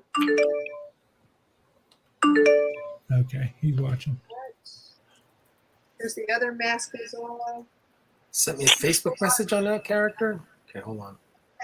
I actually worked with Anthony Hopkins later on Red Dragon. That's Silver Banshee. Wait, can you guys hear me? Yeah, Yeah. we got you. All right, I can hear you. I can hear you. Black Cat. This is not the pencil I'm looking for. All things too. Here's the Battlestar Galactica. It is the Gen X cover of a ton of different ones. Got all the Gen X characters, including Jubilee, it looks like down here. It's very popular. All right. And then we have Exiles. We have 3 different Exiles covers. If anyone's interested in these, I'll take them out of the plastic for you. These are the only pencils that do exist for these covers because of the deadlines. He did ink and color these. So these are the only originals. Hey, Ken, can you take Golden's scroll off the bottom if possible? There's There the we go. Beetle. The beetle. Not to be confused with the Blue Beetle. Not the Blue Beetle. This one I don't know if I showed a while ago. This is for a Wildstorm. This for Jim Lee's company way back when. Let's see, a little to the over a little bit. There we go. Oh, look at that. That's so much detail on that one. Yeah. If you loved his Nom stuff, you would love this, or even his Punisher work. But I love it all. When I was an editor at Marvel and DC and Topps, Michael was always, even before we started working together outside of comics, he was always the one I had do all my covers if possible. You want to see the super Batman cover? Look at that one. I guarantee you need a magnifying glass to look at all the people on the street. And all the detail in the buildings. He went nuts on that one. Oh, here's a little piece I didn't show you guys earlier. This was done for a website called Convention Scene. It was their mascot. So this was used on their website. And she's only $250. Pretty cool. That's a deal right there. Yeah. Oh.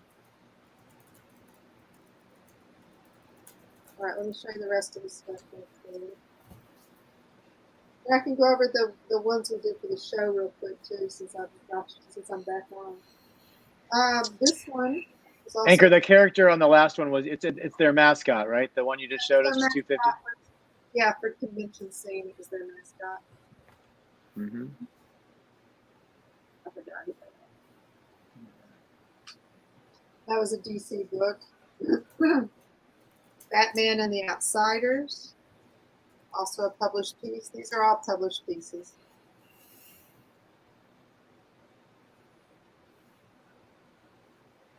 Oh, and Oranga has now joined the chat. Very cool. So I guess he wasn't as busy as we thought he was. Yeah. Exosquad. If anyone needs to know something specific about a certain piece, just let me know. Oh, and one of the Flash covers. We had asked on the prices on the Batman covers. So those were the Batman is probably the most expensive thing in the portfolio. It's $36,000. If anyone out there really collects art, I also still have the cell painting to the G.I. Joe yearbook, which he's really famous for. If anyone's really interested in that, they can contact Ken. It is more than the Batman. These Flash covers are a steal. They're only $21. Yeah, $21,000. Yeah. Mm-hmm. Here's the one with a guaranteed interesting story.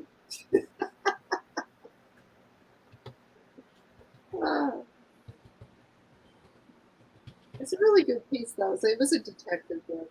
It's kind of like a James Bond style character. Who was this? We said that was only $3,000, right? The James Bond style cover. Yeah, the James Bond cover's only $3,000. Mm-hmm.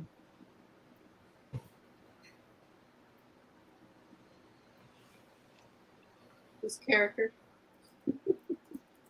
Come on, who is it? Oh, I was looking. I forget what they're called. Somebody looked it up. Hold on. I got to scroll back and find it now.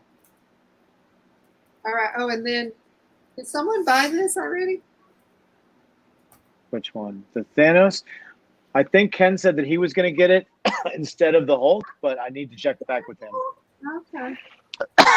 Yeah, I'll be getting that if no one else does. All right. I think they're both good. I think Ken should get both of them. And then, all right, guys, I'll show you these real quick again. The Thing.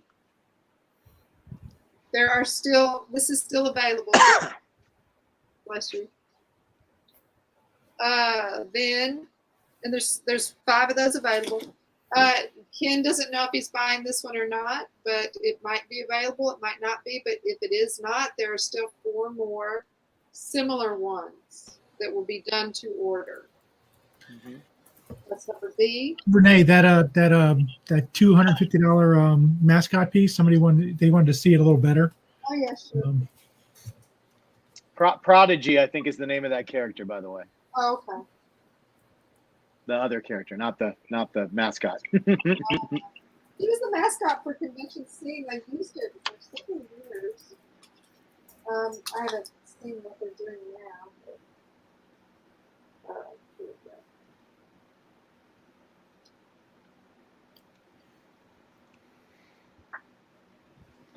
go. All right.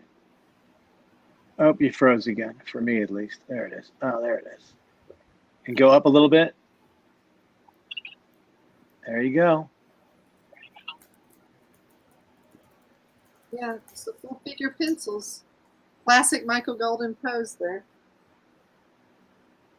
All right, then let me just show you the rest of these real quick. There's 4 more of these left, 4 more stormtroopers. That's number C. Number D, there are 3 more Spider-Mans.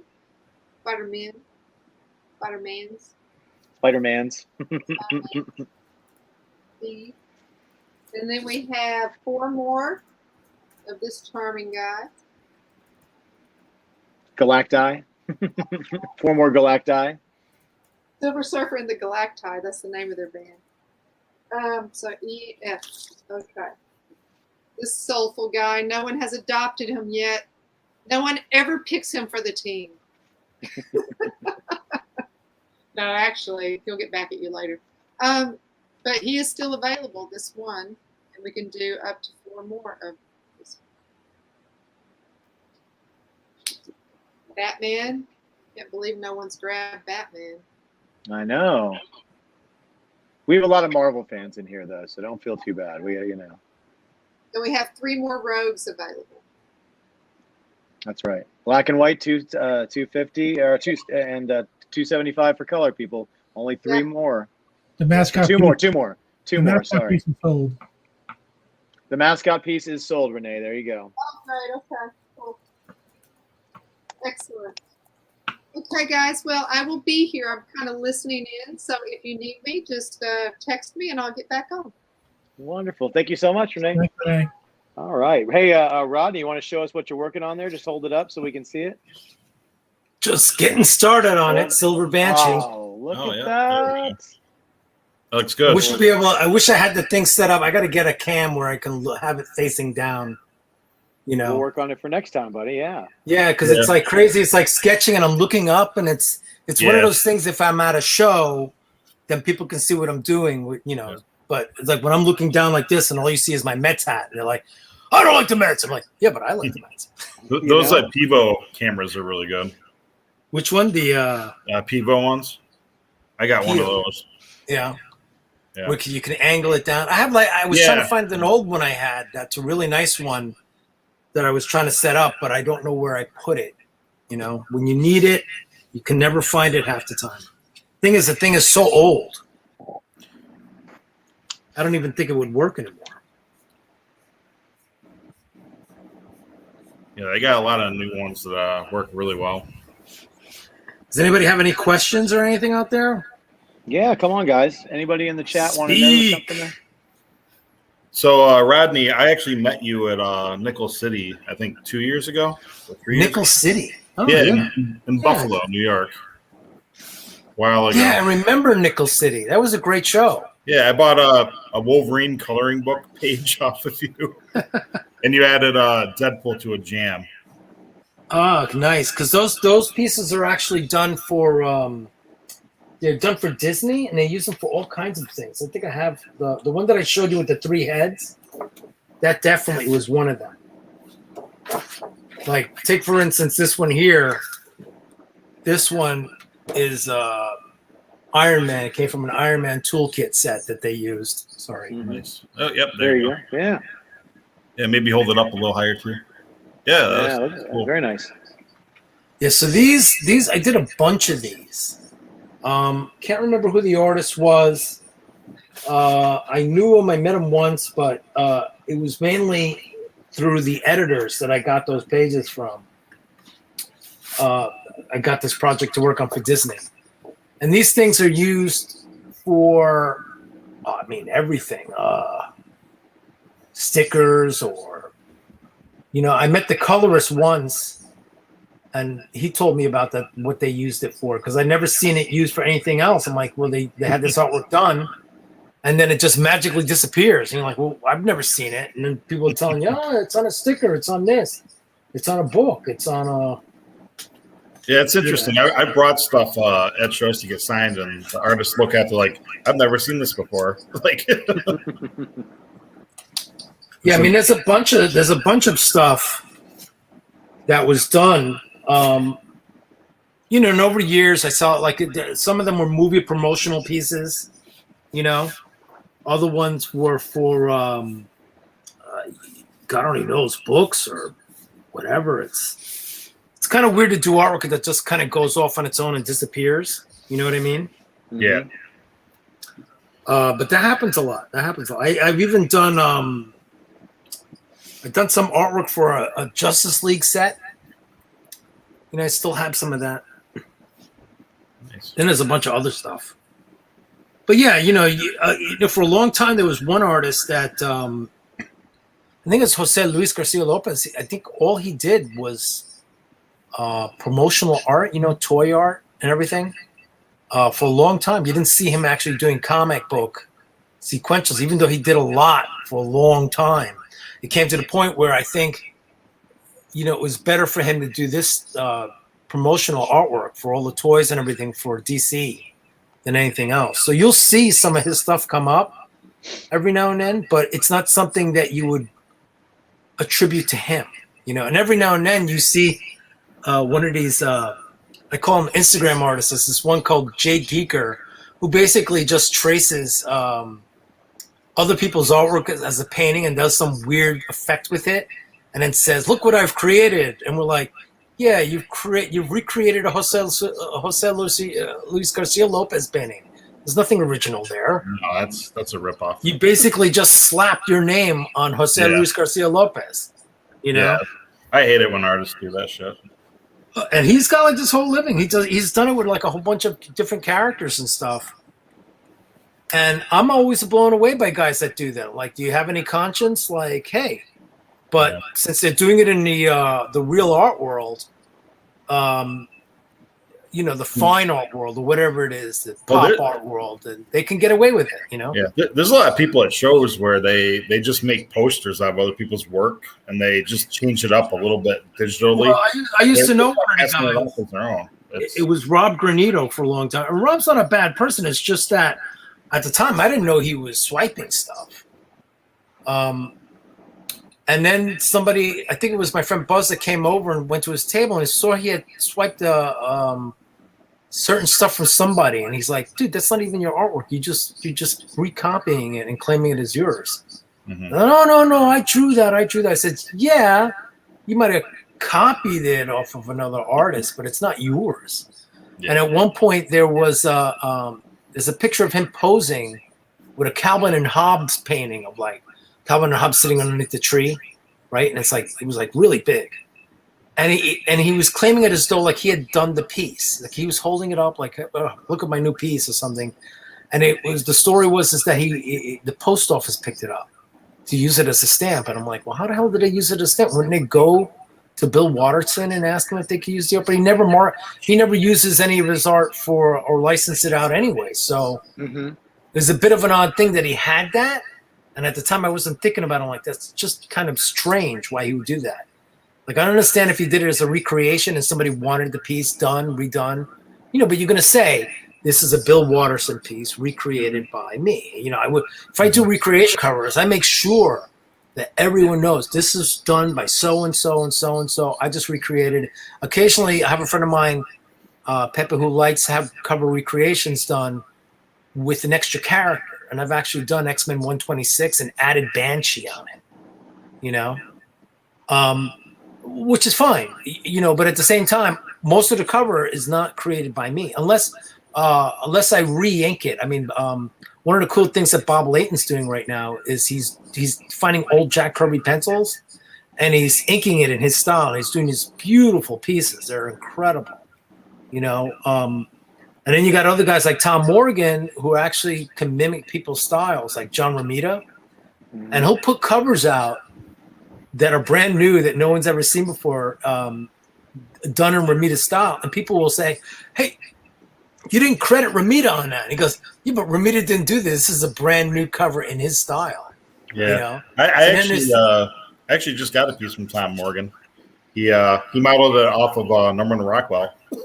Yeah, Tom is amazing. He has an amazing gift for mimicking styles. You know, but John Romita is one of his best. I mean, oh my God, is he good at mimicking John Romita? But he's doing it on the side anyway. He works with Disney now. He does a lot of, I think he's doing a lot of animation work. Yeah, he's really busy with that. So it's like he'll post like a lunchroom drawing or sketch or something when he has time, and occasionally he'll do a commission. But it's not like he has. I don't think he has a lot of time because he's basically working. He's got a full-time job. Working as an animator. Now, you've worked on all sorts of stuff in your career. Is there a character that you've never gotten to work on and publish that you really wanted to? It's the character that Michael Golden won't draw, Doctor Strange. And I love Michael to death, but it's like that's my favorite character. And if I ever was going to get a sketch from Michael, that would be it. But he wouldn't want to draw it anyway because he doesn't like drawing the character. I don't know why. I never really asked him. It's the Ditko fee. Oh, really? He calls that the Ditko fee. No, yeah, I think it's just so involved. I think it's with all the details you have to put in on him. It just makes it kind of tedious, I guess, to draw. It is a strange character, but there's even a more difficult character that was created. That was Jack of Hearts. You ever seen Jack of Hearts? Oh, God, that's the worst character for anybody to draw. I like how I'm you trying to call remember. Doctor Strange a strange character. What I'm trying to remember is that who created the costume? I think it was Perez. Mm-hmm. And George is one of the few people that can sit there and from memory can draw these character costumes out of his head. He'll sit there. You name a character and he'll sit and he'll be he'll sketch it out from what he remembers, whether it's the older one or the newer one. I mean, that's amazing to me. He likes complex designs. He created Swarm. I mean, that's got to be a nightmare to draw. Yeah, but that's what I mean. Only, you sit there and you look at it and you go, well, that's a Perez design, It's like, these are designed to torture other people. Here, try and draw this. I dare you.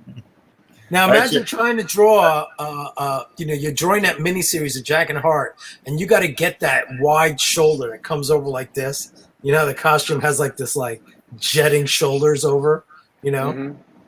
And that's when you get your wife to wear shoulder pads and have a pose for it. Well, that's the same time your wife actually leaves. She goes, "Oh, honey, I'm gone.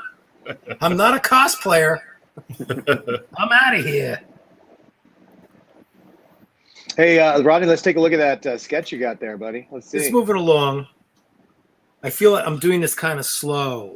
It's not good for a live. No, that's all right. Like I said, Ken has this great thing he does when he thinks that a piece has progressed as far as is necessary, and he says that looks great, and that's the hint to wrap it up so we can have another sketch claim for you. Yeah, right now, Lucas is hoping we don't say that. Right. That's why That's why I have the pre-done, the pre-heads, the ones that are sketched out a little bit, so that if somebody said, "Oh, hey, that one, that's not going to be too hard to get done." Sure. Yep.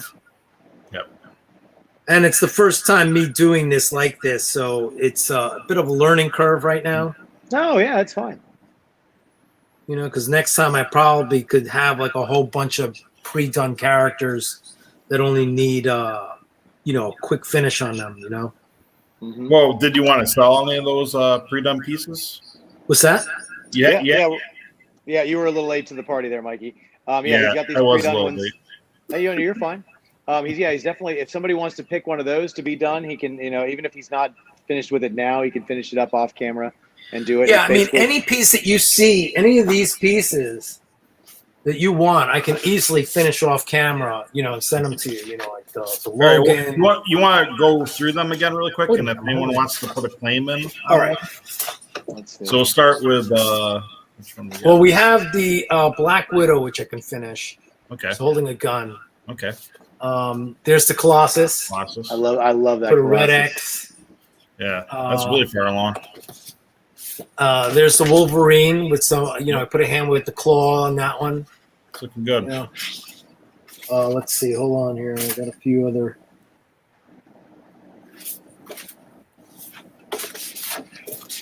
Well, here's a sketched out thing if you want to get a thing.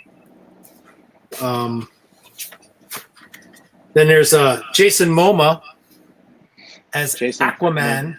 Yeah, a little Momoa, nice. And I have a sketched out Gambit headshot. Oh, nice. Oh, very cool. Yeah, somebody asked if you ever drawn Ghost Rider before. I have. Ghost Rider I've drawn before. Here's a Bloodshot that can be finished. It's holding two guns at you. Hey, someone wanted to know if you were selling the Iron Man stuff that you showed off earlier. Yes. Yeah, those Iron Man pieces. It's two figures on a thing. So this is like 300. Okay.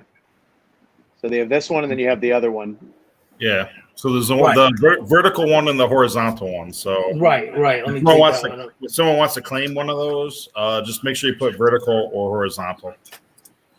Or you put like blasting or non-blasting. So yeah. I don't think he has any rogue pieces pre-done, but if you win the next claim, then you could claim one, Dustin. This is the silver samurai one. Yeah. Nice. That was done for Disney too. And even these, if you want to have colored, I can actually color them too. So. Oh, yeah, because you do them all in ink, like physical. Yeah, these are pencil and ink. These are done. These are 11 by 17. Sure. So it's $250, but I'll add color for another $50. So it'd be 300 with color. And I really, do it like the Daredevil. Trying to find if I have. Here's the other ones. And I have this. Can always finish up Elektra sitting in a chair. Yeah, that's really nice. Mm-hmm. Trying to see what else I didn't show. So, like you said, if anybody wants any of these, you guys can just claim them, and he'll finish them up later. So yeah, this is a Thor that can be finished up. Oh, he's showing us to the gun show. Check that out. Yeah. Thor in his happy-go-lucky ways. Yeah, I think those are the ones that I have going. And then I also have prints if anybody's interested. It's Harley Quinn. Where are you selling the prints for? Prints are 20, and they'll be signed, and I'll, Okay. Put a little remark at the bottom if you want. There you go. Same thing with this. I always like to do weird mashups, and this is Cobra Commander with Harlequin. Or is it Cobra Commander or Destro? It looks like. Oh, Destro. it's Destro. Sorry. Yeah. Even I got, and she's always saying sometimes I like to hang out with someone with a little bit more bite.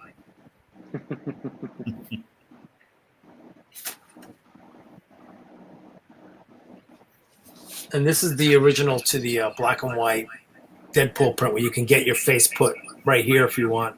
Oh, and that's the original. Yeah, that's the original. This is the original. Oh, sure. Well, are you selling that? That one, yeah, I'm selling that one. I'm selling for $300. But this is the actual print. Yeah. Nice. Yeah, so the print's 20. You get whatever character you want on there for 40 right there. So $60. That's a good deal. So if I was to buy the original, you could draw my face on that ball. I probably could, but then I have to add a little bit extra for the draw your face in. Yeah, and then you drop the value of the piece by at least 90%. Oh, at least 50%. So, yeah. Well, original like that. The cool thing is that I could do that one again and put somebody else's face in there if they wanted it. Yeah. You know what I mean? But then I wouldn't have the only original. Yeah, I'll think about that as a gift for the wife. maybe. Yeah. I'm sure she'd love that. Put it right over the bed. She'll look at it and go like, honey, no, I think it's time to say those magic words. It's called divorce. And all you hear is the resounding no. No. Oh, I wanted to see if everybody saw my cool shirt that I got on. Look at this bad boy, huh? Oh, Look nice. at that. What is 4C? What's this 4C thing you're talking about? Yeah. Sounds like high C, the drink. You know? Yeah, this is the company. I said, you know, because Ken, it has many different names, the 4C. It stands for a lot of different stuff.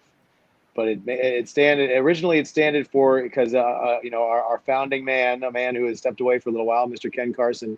It's you know, Mr. Carson. There's your 1C, and he has a lovely wife and 2 lovely daughters. So there are the 4 C's. It also stands for, let's see if you guys can see this stuff on the back of the shirt, right there. Mike, can you read that stuff off my back? I can't see if I'm on camera or not. Creative Excellent. services, commissions, comic art, and collectibles. There you go. So that's our 4C.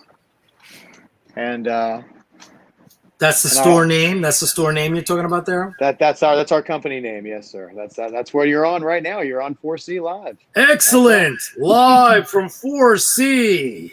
Mm-hmm. Deep in the Connecticut forest? No. Yeah, no. We're Where are you guys? up and down the East Coast. Ken is in Florida. He's in Orlando, Florida, and I am in Northern Virginia, just outside of Washington, D.C. And Mike is coming to you from right around Buffalo, New York. There. Yep. Buffalo, nice. We basically have the whole East Coast covered from Florida to upstate New York, so we're good. I liked Buffalo. It was a very unique place to be, particularly that close to the Canadian border and see that many Canadian flags, you know, inside the states there like that. Yep. Yeah, it's a fun city. If you go on the right place. No. What are you saying? What are you saying? I'm saying there's some areas not to go. I'll tell you, I did find a great dive bar there, and that had live music and everything. Wish I could remember the name of. What's that? Mohawk Place. I wonder if it's called Mohawk. It's very run down. It looks run down, but it's next to a fancy place that has like a jazz players in the window. Nietzsche's. Man, I wish I could remember. It's past the theater district, and then you turn left on a block, and there's these 2 bars. One's more like a high-end bar where they have jazz in the front window, and then they have music too, but then it's more like rock and roll. You know, It sounds like Mohawk Place. But, it might be, but that's not really in that area. And there isn't a jazz bar next to it. Oh, really? Oh, I think you're thinking. Was that on a street called Allen Street? That looks great. That looks great. Hint, hint, subtle, subtle. That looks great. it's weird sketching. You know, normally if I was doing this, you know, the show, it's kind of like I'll be talking and sketching, but at the same time, at some point, my brain goes, "Oh, I must finish this." All I hear is the game. Finish him. Yeah, Finish him. Yeah. I shall finish him. Ah ha ha ha ha ha. Am I taking too long on this? Is that it? No, you're good. Where if you need to put a couple more touches on it or something, feel free. But yeah, we will. I was gonna have Mr. Carson throw up another claim, but I'm just gonna do it live right now. I'm saying it. Claim. Whoever claims next gets the claim. I hope you all are listening and aren't just watching for the claim videos. So the next person to claim gets your next sketch. That one is done.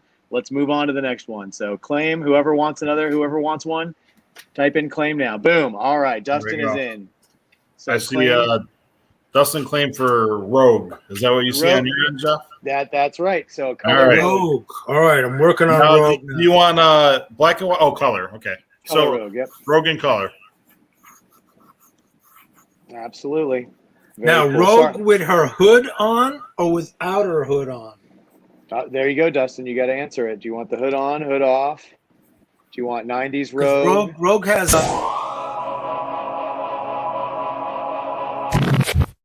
five. That's a little late. Ken's a little late. He's a little late. Little late. That layman. Every time that thing comes on, I go into deep fib almost. You know, it does. It is very shocking. I practically almost had a heart attack over here. I'm like, what? What was that? Yeah, there's definitely a delayed reaction from when I sent that message to Ken to put it up there, and he actually did it. Hi, this is the alien invasion you've been looking for. Mm-hmm. So let's see, Dustin. So which Rogue do you want, buddy? Let us know. Rogue with her hair wild or Rogue with her hat on? You know, what are we looking for? There's also Rogue with her. She had that bandana. I'm looking at it now. Yeah, that's my Savage Land Rogue is one of my faves. I love the Savage Land Rogue. That's when you get a full body sketch of, though. Yeah, you definitely need the full body on the Savage Land. You're definitely selling yourself short if you just get the headshot. Yep. She's just one of those characters that just if you don't get it right, then she'll just come over and assimilate you.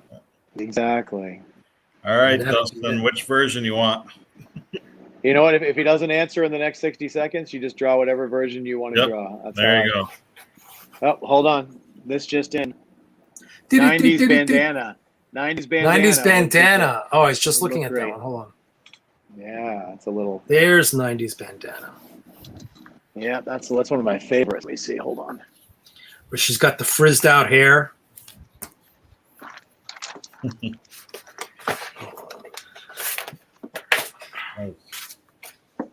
Now I know it's the frizzed out hair. I need more. I need to reduce the size of her. Oh yeah, see that's one of my faves. There you go. Because that's a serious. Already know this cover for $275. A little Jim Lee action. Yeah, those pages, man, were amazing at the time when you saw them. You know what I mean?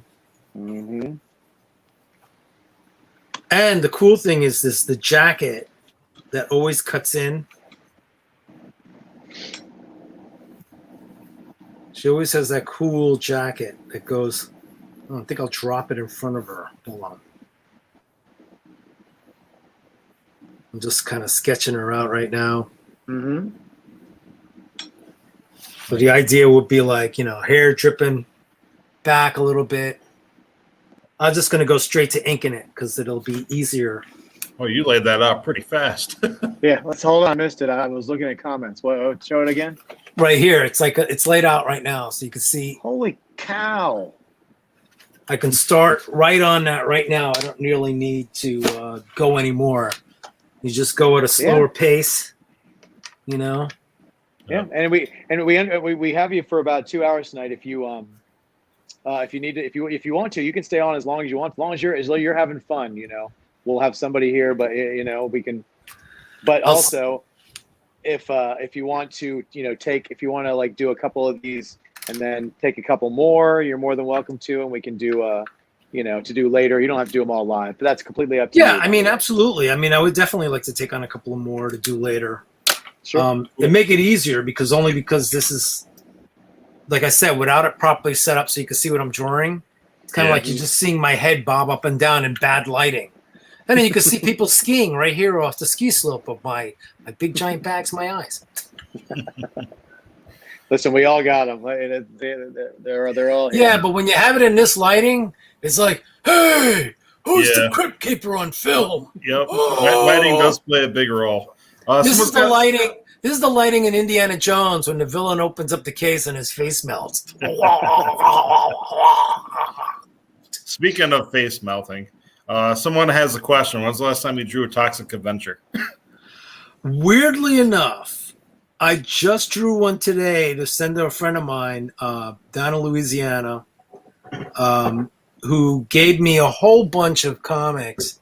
He got in this collection of comics that were almost pristine.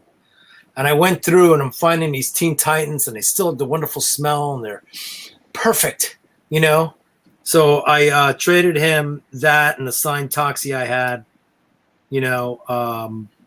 But yeah, I have it around here somewhere. But I would have to get up and dig it up. But yeah, I just did a toxie today, speaking of which. Wow. I mean, if somebody wants to get a toxie, I can do a toxie. You know? Mm-hmm. Do you have any shows lined up for the summer? I do. Well, there is Well, ones you can talk about at least. sure. There is Eternal Con. No, I think Eternal Con is happening later in the year. What is the one in Connecticut? Terrificon. Terrificon's coming up. Yep. Oh man. There is another one this summer. There's a small. I think there's another Big Apple coming up. Oh yeah, I think there's one of those coming up. Yeah, you know, there's a few. I'm always tempted to make the 6-hour drive down, but To go to which show? The Big Apple? oh, Big Apple, yeah. Yeah, Big Apple. It's been around so long. Carbonaro, you know, he runs the show. He's been doing it for so long. He's so used to it. You know what I mean? Yeah. That it's just one of those shows. I always mistaken it with the Penta Hotel, run by Phil Suling. Yeah, I've been there a couple times. It's a fun show. It's not terribly crowded. You would think it'd be a lot more crowded, being in New York City, but the times I went, it really wasn't bad. Well, you know, for a while there, you know, New York Comic Con took the bite out, you know, and so Carbo's show couldn't have that big flare. You know, he had to also rearrange when he was having the show, so he wasn't competing with them. You know, it's because it's New York Comic Con. You know, it's a monster now. You don't want to compete with them. You know, so, no guests. Well, he does manage to pull in like Jim. You know, he got Jim Lee in the last minute one time. Yeah, I was at one of the ones where he was there. Yeah, and it was impressive that he did that because I can't remember who bailed. Yeah, he had a lot of people. He had oh wait, I know who bailed. It was Stan Lee. Well, was it Stan Lee? Oh yeah. I believe so. I think it was Stan Lee. But he wasn't well then. Something had to do with like he was. I think that's who it was. I remember that show. They did need him. They did find him last minute to replace someone. I think it was Stan Lee. Yeah, because maybe Stan actually called him and said, "Hey, can you do me a favor and fill in for me?" You know. Yeah, but they had a lot of people that show. They had Roy Thomas too. I'm trying to think of other ones that they had. Chaikin was there. Yeah, Chaikin's awesome. Yeah. True. He's another true quintessential New Yorker, you know? Yep. They're like, what the fuck? All right, so now I'm moving along here so you can see what I'm doing. Yeah, there we go. That is It's nice. It's great. Yeah, it's just I just need, you know, when it's something like this where, you know, again, I wish people could see what I was drawing because then they wouldn't have to stare at my Crypt Keeper face. Holy crap, what was that? Why do these guys keep putting that guy on there?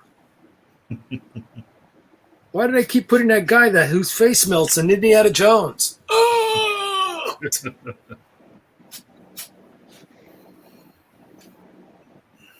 I always joke I got a lot of stuff in my apartment. And, you know, so when people come in, I go, hey, watch out, don't trip over that. But it's like the end of Indiana Jones when they roll the crate of the Ark of the Covenant in, and you look and it goes deep, like whatever. And you're like, what the fuck? We'll never be able to find it. So I always joke I do have a replica of the Ark of the Covenant in here. Interesting. You know? Sideshow made one that wasn't 6. They did one that was 1/6 scale. They actually made one that was like that big. It's that big with the wooden poles that you could put on the sides.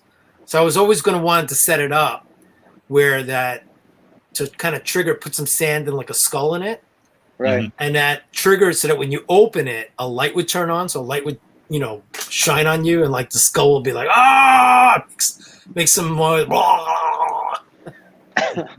I think that would have been too much, right? Didn't want to just melt their faces. That would have been, you know, exactly. Well, It's got the new thing. Ask for commissions. I with, can't get my people hands on with the face plutonium melt. for that. Don't you need some plutonium for that? Have you ever had a commission that someone asked for? You're like, I don't want to do that. Or have you done one that's just really strange? Well, it's always weird doing nudie ones.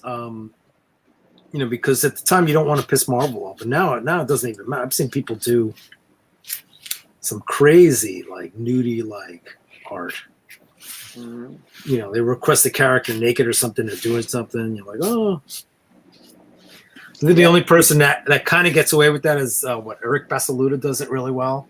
I think Tim Vigil gets asked for that stuff pretty much exclusively. Yeah, I mean, hey, it's like anything else. It's art. Somebody wants it. And they want to pay you for it. Hey, and you want to do it, and you're good at it. An artist that was really good at doing stuff like that was Mike Bair. Mike Bair, but Mike Bair wouldn't do any kind of like, it wouldn't be crass. But I'm sure if you paid him enough, he might think about it. But there was another artist that was known for it. It was Mark Beecham. You ever familiar with Mark Beecham? Mark Beecham actually drew Samurai or Samurai for Neil Adams. Mm-hmm. And if you remember the first issue, basically everything was a crotch shot. Samurai in the air is crotch shot. Samurai from behind, crotch shot. The whole issue, you're like, does this character have any other pose than this? So I got to pencil an issue of that. And I just couldn't. I mean, maybe a couple of crotch shots, but it just didn't make sense to keep doing them. Like it's not logical to the character's movements. Why is this character putting his butt toward me? Like, does she go and like every angle she's shooting from like she's shooting porn or something? But I give the guy credit because he's really good at it. Yeah. Sorry, moving along. Oh yeah. Yeah. Moving along. Listen, maybe Samurai's thing is crotch shot, man. Maybe that's the thing. So that's what sells the Samurais is the crotch shots, Well, yeah. I mean, I don't remember when Neil created the character. I don't know if that's what he had in mind, really, to be honest with you.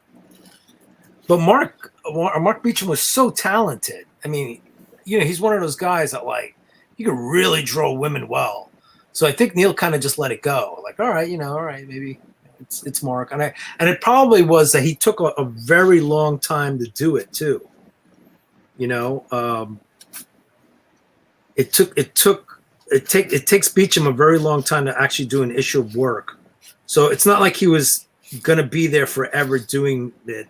It's part of the reason why I think I came in and penciled an issue or two of it. Mm-hmm. But yeah, those are the requests I normally don't do. Mm-hmm. Because if they're asking for it at a show, it's like, Who's your favorite one to draw? Like, what do you draw all the time? Like your go-to? Interesting. I never really thought I had one. Well, not really. It's whatever anybody's happy with. If they want a character, I'd be like, all right, I'll just look them up. Okay. If I don't know, if I've never really drawn them, I'll just look them up and keep drawing them. Look up the reference on it and then just draw them up. Mm-hmm. I mean, as far as characters go, again, the only character that's my favorite is Doctor Strange. But again, never got a chance. I've done commissions on them, including. See if that's better. Long. Oh yeah. Including what is it? I did one with Benedict Cumberbatch and Doctor Strange together. So they're both like Doctor Strange dressed as Doctor Strange. Yeah, Benedict Cumberbatch with the real comic book Doctor Strange. Mm-hmm. That was fun to do. I think I was sitting next to Peter David at a show and his wife bought it from me. So it didn't last too long. And it was done in color too. So that's good that it didn't last long. No, I had it. I just didn't. When I displayed it, people were like, "Oh, I'm not too sure." The minute she saw it, she's like, "How much you want for it?" I'm like, For you, it's a discount. You're David's wife, so. Dustin says he's loving that Rogue, so keep it up, sir. Excellent. It's moving along. It's moving along. Yeah, I mean, that one I'm using a real quill on it, which is a very dangerous aspect, you know, because if the quill splatters, forget about it. Yeah. It's over, Johnny. It's over. So I'm going to switch to a brush now, just to be on the safe side. There you go. Well, we got to do color on it, right? So it's going to be gorgeous. Gorgeous. Let me tell you, I remember the days when things were gorgeous. Mm-hmm. Talking to these older guys, when they say, like, you talking to some of these older guys, they always say, like, hey, you know, back then in the day, the mob would watch out for me. Back when New York was rough, tough, tumbling town. Did you read comics when you were a kid? Of course I read comics when I was a kid. Sure. Did you have a favorite one? The one that you remember, like, being the one that you had to get, the one to read, that you had to buy? Well, anything Perez, Teen Titans was big. Walt Simonson's Thor. I was reading a lot of Marvel 2-in-1 back then. Oh, man, all the first issues. Doctor Strange, of course. But I think I collected everything, actually. I liked it all. Anything Marvel was like, get about it. And, of course, the X-Men. You know, John Byrne's X-Men back then was like the undisputed. People would actually fall over themselves to, you know, get anything by him. And even back then, he was one of the first few books that people were buying multiple copies of. You know, that's unheard of back then. You know, you talk about the 80s. Who buys multiple copies of anything back then? It's just disposable, you know? Mm-hmm. But it was the weirdest thing. You go in, if it was X-Men by John Byrne, those things will be gone. Yeah. Even Perez's Teen Titans run was gone too. You hear that sound? That's the sound of Renee messaging me. She's probably like, show the art. Right. And here we are again, showing the art. Exactly. Trying to remember if Rogue has one white hair streak or two. Let's see. I can go to the videotape. Let me see. Hold on. I think she has. I think I had it. Oh, wait. Yeah, it's the top part. Yeah. Okay. Oh, yeah. She's kind of got the top middle's all white and the sides are black. All right, good. So I found myself putting in the. Yeah. I'm sitting there going, am I getting this right? Sometimes it's like you got part of it going on one side and part of it going on the other side with the white. Yeah, it's easy to mess up, you know?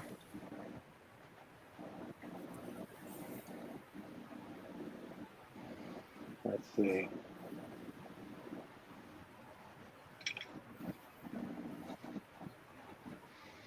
And just to let everybody know, I don't want anybody here to leave, but maybe you could watch it later. The reason why Ken couldn't be here tonight is because he's being interviewed on Comic Art Live. So after you're done hanging out with us and Rodney, look at that. You can go on an adventurous. Yeah. What is that anyway? Well, the Comic Art Fans is a website for art collectors to show. Oh their art. yeah. Oh, so that's what that's called. Yep. So Bill Cox does now. He does live shows. Feels like almost every day of the week, and he does interviews. So he's actually interviewing Ken tonight. So that's why Ken couldn't be here for the second half of the show tonight, because we don't hardly ever do shows on. I think you're the only time we've ever done a show on a Tuesday is today, and it just happened to be the only time that Ken ever booked anything to be done that wasn't, at night, and that he couldn't get out of, and it just happened to both fall on the same day. And when are you usually doing these? We used to be Thursdays and Mondays, and we're transitioning to Mondays right now full time because we got tired. People started coming onto our night on Thursdays and taking a little bit of our steam. And you know what we thought about? We'd rather start off the week than share a night with everybody else. So we're going to be All right, everybody starting their week with us. I'm gonna shoot some color on this now. So. Yeah, excellent. Yeah, that looks great. So so everybody can start off their week. That's not the cue, but I'm just saying it looks great. Yeah, that's not. Yeah, exactly. You got to watch that. You got to watch that, Mike. So what should I say? That looks wonderful. It's looking amazing. It's so wonderful. It's amazing. Yeah, He's gonna cry now. Exactly. All you can't say is that looks great. That's the cue phrase. You say any other combination, you're good. First, you always start with the lipstick. Everything else comes together after that. That's how Mike does it in the morning, right, Mike? Yeah. Lipstick. Always Lipstick. start with the lipstick. Always start with the lipstick. Mike's like, hey, man, stop revealing my secrets. What's going on here?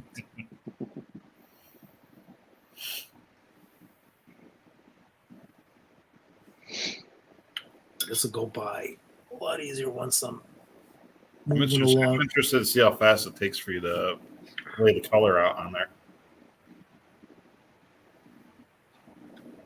It goes a lot quicker with the color. Mm-hmm. Yeah, I know when I paint, it goes by pretty fast. Like the layout's the part that takes the time. Well, you want to get that right. You don't want to. You don't want. You know what people forget is like a bad layout will kill you. Mm-hmm. And the reason why is because once you make that mistake and you put all the work in, it really does cause a problem when you have to fix something. You don't want to go back fixing stuff like that.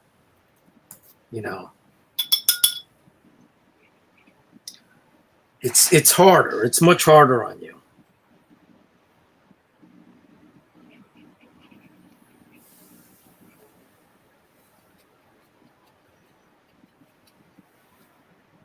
So do you read a lot of comic books now, Rodney, or do you? Yeah, I do. It depends on what they are. Interesting enough, a lot of books now have like long titles, like movies.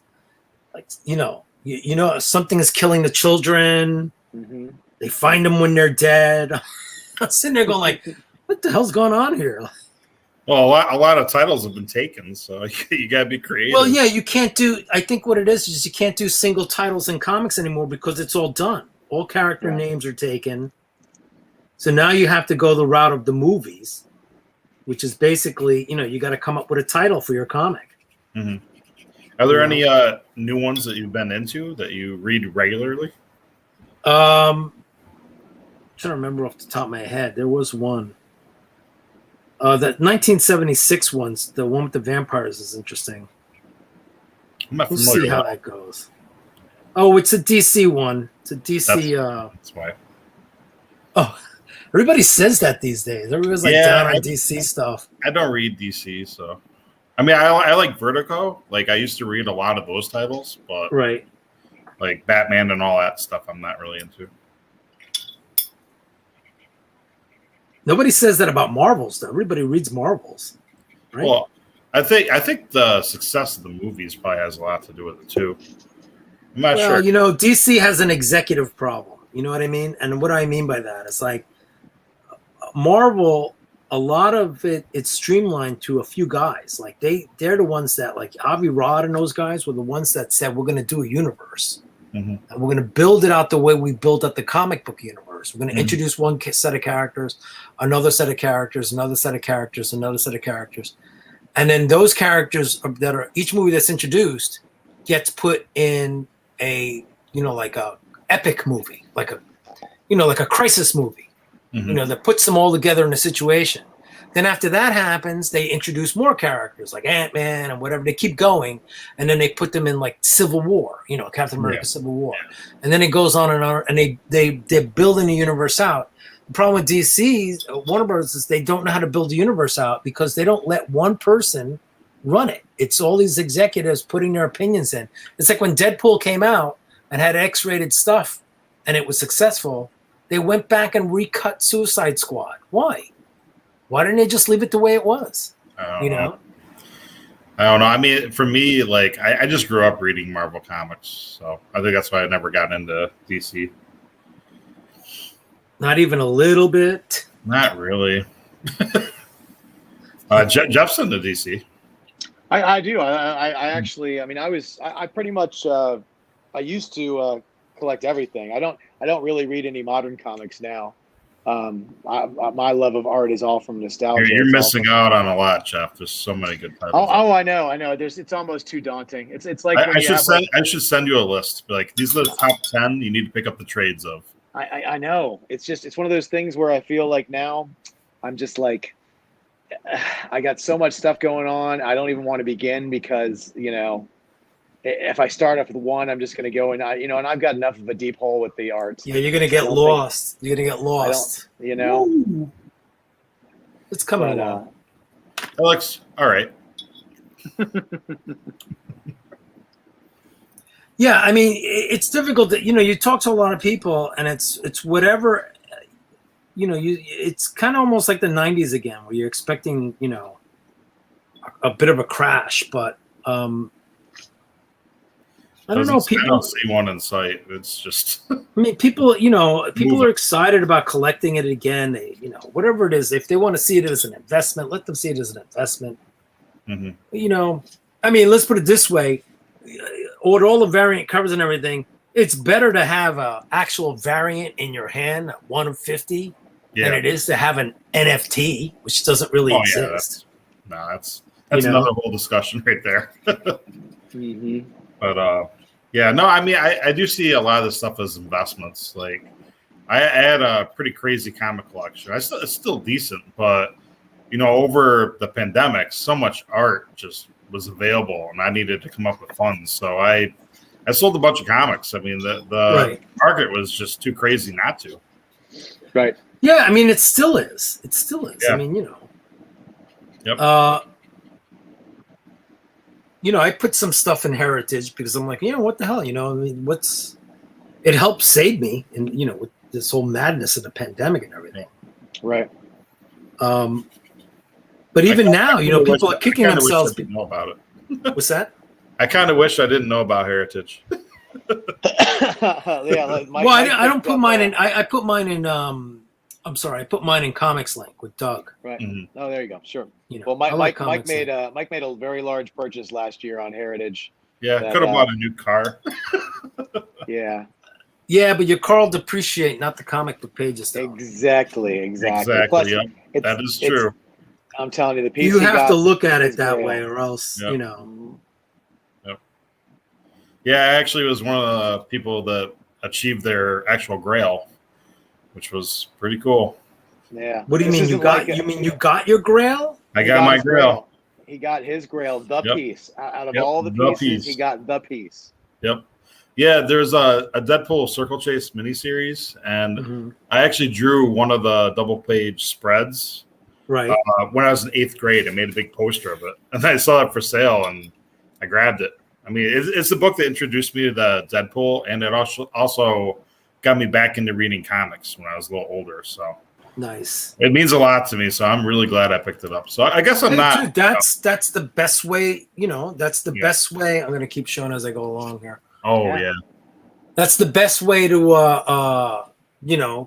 buy art. That's how you buy art. You buy it because you like it. You don't buy it because somebody told you, well, this is going to go up in value. You're buying it because you love it. Yep. Sure. So I guess I do like Heritage. I don't like all the crazy fees that they take. Let's just put it that way. Yeah. Well, that's why I like Comics Link, because Comics Link for the seller, if you're selling anything, it's 10%, and then that's it. Right. And Heritage is 20, which is Right, and then there's a buyer's commission price too, which I don't understand. It's double dipping a little bit, but a little bit. It totally is. You're right. It is. It's. I never understood the reasoning behind that. But hey, I'm not. They've been around forever. I can tell you the reasoning behind it. They can do it. Yeah. Why not? Exactly. All that stuff is one of a kind. You let it go. You let it go. That's the whole problem with that. That's because they can get away with it. Yep. It's again, it's Comics Link it's been around long enough now that our collectors look at both anyway. So I mean, why bother with why bother with the commission rates of Heritage? Particularly when they sell so much stuff. I mean, they don't need comic book artwork, really, to be honest with you, to sell. No, they make a lot with that. Mm-hmm. Yeah, totally. I mean, they're totally like. Yeah. Hold on. Pretty much almost done with it. I'll just give her So, some Mike- eye color or something. Yeah. So, Mike, what would you say that piece is then, Mike? What would you call that? What would you say? It's looking great. It's looking great. So, I remember. I'm going to go ahead. So I'm going to go ahead and verbally say it again because I don't think we're going to get Ken to put it up here. So What's next that? person to claim gets a claim. I got one more claim here for Mr. Rodney Ramos. So first person who claims gets the claim. I don't know how many viewers we have left. I think we're down to a handful for the live, but they always come back and watch it later. I don't know, Let's but I see. mean, they'd be insane not to pay the extra 25 for color, though. Yeah, it's pretty That's fantastic. definitely worth it. Mm-hmm. You know, and knowing me, I'll probably sit down and work on a little bit afterwards. Mm-hmm. So. Yep. So it's not like I'm just gonna leave it like this, but because like I said, this time around I wasn't properly set up, so the whole camera thing had me sent me for a loop. Yeah. I should be better prepared to handle the truth.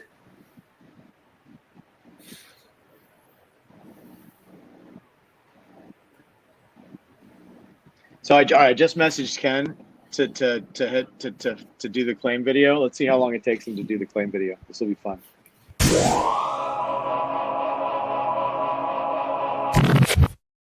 Yeah, what's up with that ending, dude? He was on it on that time, man. Oh, that looks nice. That looks great. That's That perfect. looks great. I'm just gonna add a little blue to where her white hair is, so it's not, so it's not sitting there alone. Yeah. Well, we do have a claim available if anybody wants a claim. Like I said, I think we lost everybody to go over and watch Ken do his interview on Comic Art Fans. So yeah, I'll have to entertain him. You're stuck with us. Tell him I'll invite my brother Umberto next time. exactly. Yeah, That's so great. Oh God. Well, like I said, if we don't get another claim, Rodney, what we can do is we're definitely going to do. We'll put this stuff on the 4C site to see if we can get any more commission stuff for you. Right, and, right. Do you have? Are you open to doing commissions other than headshots? Sure, So sure. like I have torsos and figures and. Yeah, I mean, I can do waist up at 100 black and white, 150 color, full figure 200, with color 300, and any kind of remark on the cover will be an extra You got 40. a claim. Oh, we got a claim. There we go. Scandal Savage Black and White. Who's Scandal Savage? Do you know I who's don't Scandal know. Savage? I don't know who Scandal Savage. Yeah, that's incredible. That is great. Scandal Savage Black and White. Who is that? What company is that? Yeah, come on, Chris. You gotta give You us gotta help something. us out here, Chris. Oh, it's Bacon. Are you making a character up? Yeah, I think he's making a character up. Yeah, his name is Chris Bacon. The character's name is Chris Bacon? Said waist up if I can. $100. Hey, question mark? Question. Oh, so he Black- wants to do a black and white waist up for 100. Is that something you'd be willing to do? What, right now? Yeah. Yeah, sure. Okay. We just got to find out who this character is. He's I don't know who this DC. He's DC from the Secret Six. All right, so we got to look again. All right, let's see if we can find it. Oh, Damn it's a girl. Isn't it a woman? Oh, do you have it? Do you have a thing of it? You can. Looks send like it? a woman. Looks like a woman. You're not too sure, are you? No, what popped up here is a woman. She's got claws. She kind of looks like X-23. She's got like the two claws like X-23. All right, I'm gonna look for it now. What's it called again? What's she called again? Scandal Savage. And she's a DC Sinister Six Whatever. What is that? Secret Six. Bacon says that you've inked her before. Yes, but that was a long time ago. In Well, a here, distant. I could send you a link on Facebook if you want to see Hold on, it. I'm looking on Googling. He's Scandal. Googling. Is she the one with the claws? Yeah. Wait a minute.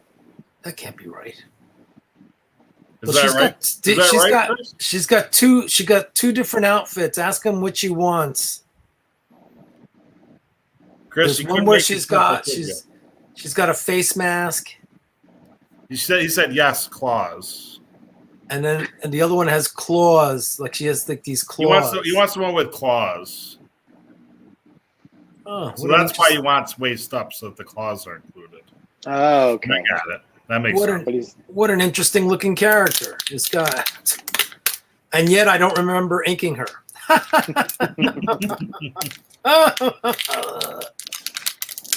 on. Now that I'm not using my iPhone for video, I should angle it so I can actually look at this reference. It is an interesting looking character. All right. Well, there goes that idea of sketching it as a man. I don't know, Chris, do you want this character as a man? All right. Let's see here. This character's a scandal. Ask him if he wants it, because she has a mask. Does he want it with or without the mask? You want with or without the mask, Chris? He just sent me it looks like with the mask. He sent me a picture with a mask. So you got like that black like ski mask around the bottom half of her face.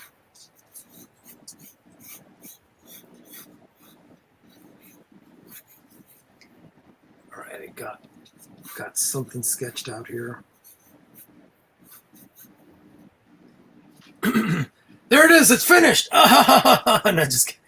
All right, you got that looks great. $100 done. Cool. Finish. All right, finish it.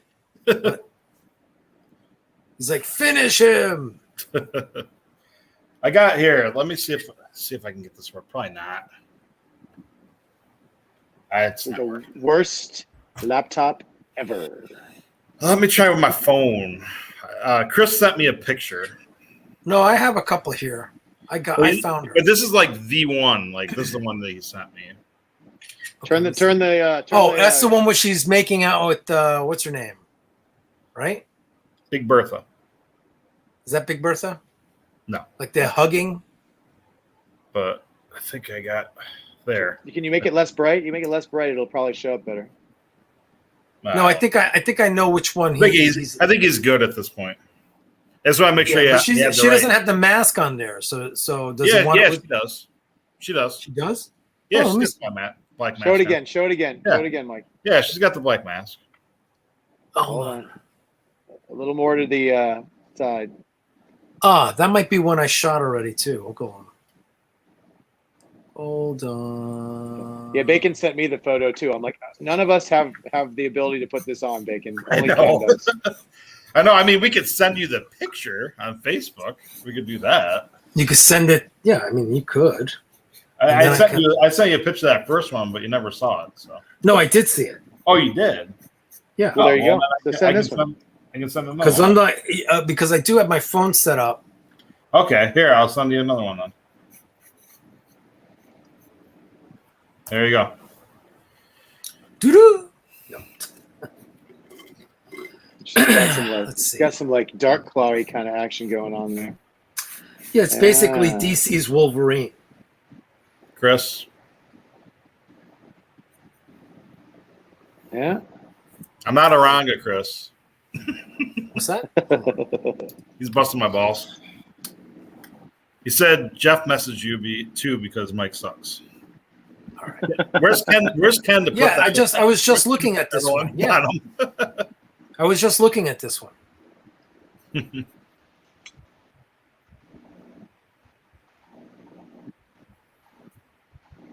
That's why I asked, like, hey, mask or no mask? Because she's got a mask on here.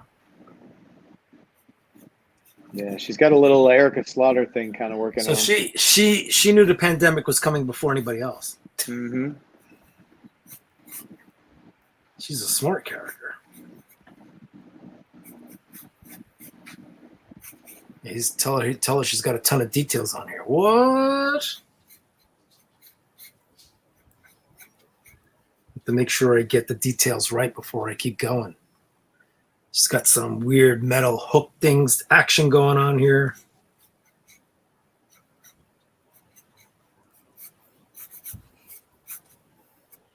And she has the metal thing goes on both sides, huh?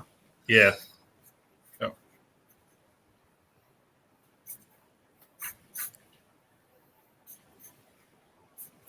Sounds like it's raining outside. I think it is. It's not raining over there. Well, I'm in New York, so it's raining. Can you hear the rain? Blame it on the rain. Oh. Do-do-do-do-do-do-do-do. Do-do-do-do-do. Do-do. Yes, people would be more entertained if they had actually seen me draw. But instead, they get to Yeah, that hear would my help. antics. That would help. You want to hold it up so we can see the progress? Yeah. Well, she's got a lot going on in her costume, so I'm trying to get that in It's first. gonna take a while to lay that out. You know, I don't want to mess that up, so. Yeah, well, it's for Chris Bacon. You can't mess it up. Chris Bacon. That Chris Bacon is making my life miserable. Oh, you Chris, you make it so hard. He says it looks solid. That's good. Like a salad? No, solid. Salad like a rock. Sorry. A lot of punishing puns. Trying to figure out if she's got that tattoo on both sides. Yeah, she's got one that says "I love Canada." She's got another one that says "I love Chris" on the other side. Yeah, I don't think this person's gonna like that if I did that. No, probably not. All right, let me see if I can actually do this. Tattoo is going to be the hardest thing, so it's trying to do it in one shot. Let's see here.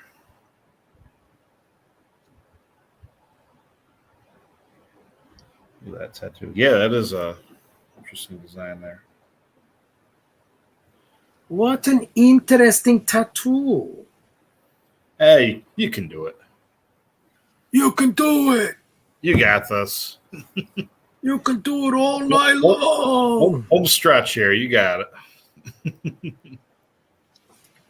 think I got it. There's some weird thing going on here. Right. Just for the tattoo. See, look. All right. Yeah, that looks good. All right. Now the rest of it. Oh, no, don't go, phone. Don't fall. I've taped you down so many times. So change topics a little bit here. Is there like a superhero movie that would be your favorite? Like DC, Marvel, like one that you find yourself watching the most or enjoy the most? I don't know. It kind of changes every now and then. Like I was watching the Deadpool movies over and over again. I love the Wonder Woman movie. I was watching that on repeat a lot. Doctor Strange, of course, the Doctor Strange movie, because I love Doctor Strange. Doctor Strange is awesome. Yeah, I'm going to see Black Widow this Friday. Yeah, I have all the movies, you know? Mm-hmm. So the Ant-Man movies are awesome, though. You got to admit. They were fun. You know, they really reminded me of Honey, I Shrunk the Kids. Yeah, with a dark side. Yeah. Well, superhero part too. The Henry Pym, you know. But like the humor, I think, from the movie, like it kind of reminded me of that. Right, the guy that they got to play the sidekick. He was like, "Hey, let me tell you about the So we're at this thing, man, and we're hanging out there. And Yeah, Joe, he was Joe, fun. he Yep. was really good at that. Yeah, definitely. Kinda hard. What about TV shows based on comics? There's a lot of good ones of those out there. Well, The Boys is damn good. That was really. Oh yeah, you know, that's one of those few shows that I actually like better than the comic. I mean, the comic was great, but I think the show's a little better. Yeah, I mean, I worked on the comic for a little bit. I helped think like a issue and a half or something like that. Mm-hmm. Yeah, that comic book shows. Yeah, like I like the Preacher show was all right, but I thought it was a little too different from the comic, so it was hard to really like that because I really liked that series growing up. It's interesting to think about it because it's like now I'm thinking about it. I'm like nothing's coming to mind, which is not good, but.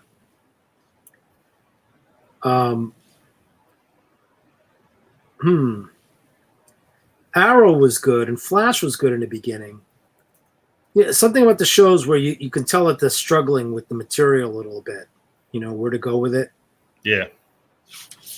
So that kind of bums me out once it starts going, you know, like Arrow did that for a while. You know, Arrow was good in the beginning and then suddenly it felt like it was kind of dragging a bit, you know? Yeah, I never watched that one. I watched Gotham though. I found that entertaining. Gotham I've never seen. As a non-watching, you know, as a non-DC fan, I watched that and actually really enjoyed it. My wife actually watched it too. Yeah, it's one of those things where you really do some progress on the piece. Oh yeah, I'll hold it up a little higher there. Yeah, looking good.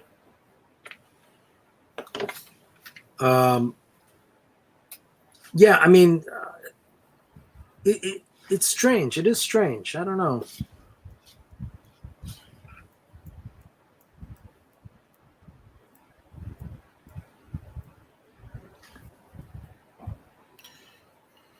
Yeah, I think the character development was good on those. The character development, the everything. On Gotham. I think that's what helped us get into it. Yeah, the Warner Brothers seems to have things together with the TV shows. Now, if they can get those guys who run that division to run some of the movies, you know? Yeah.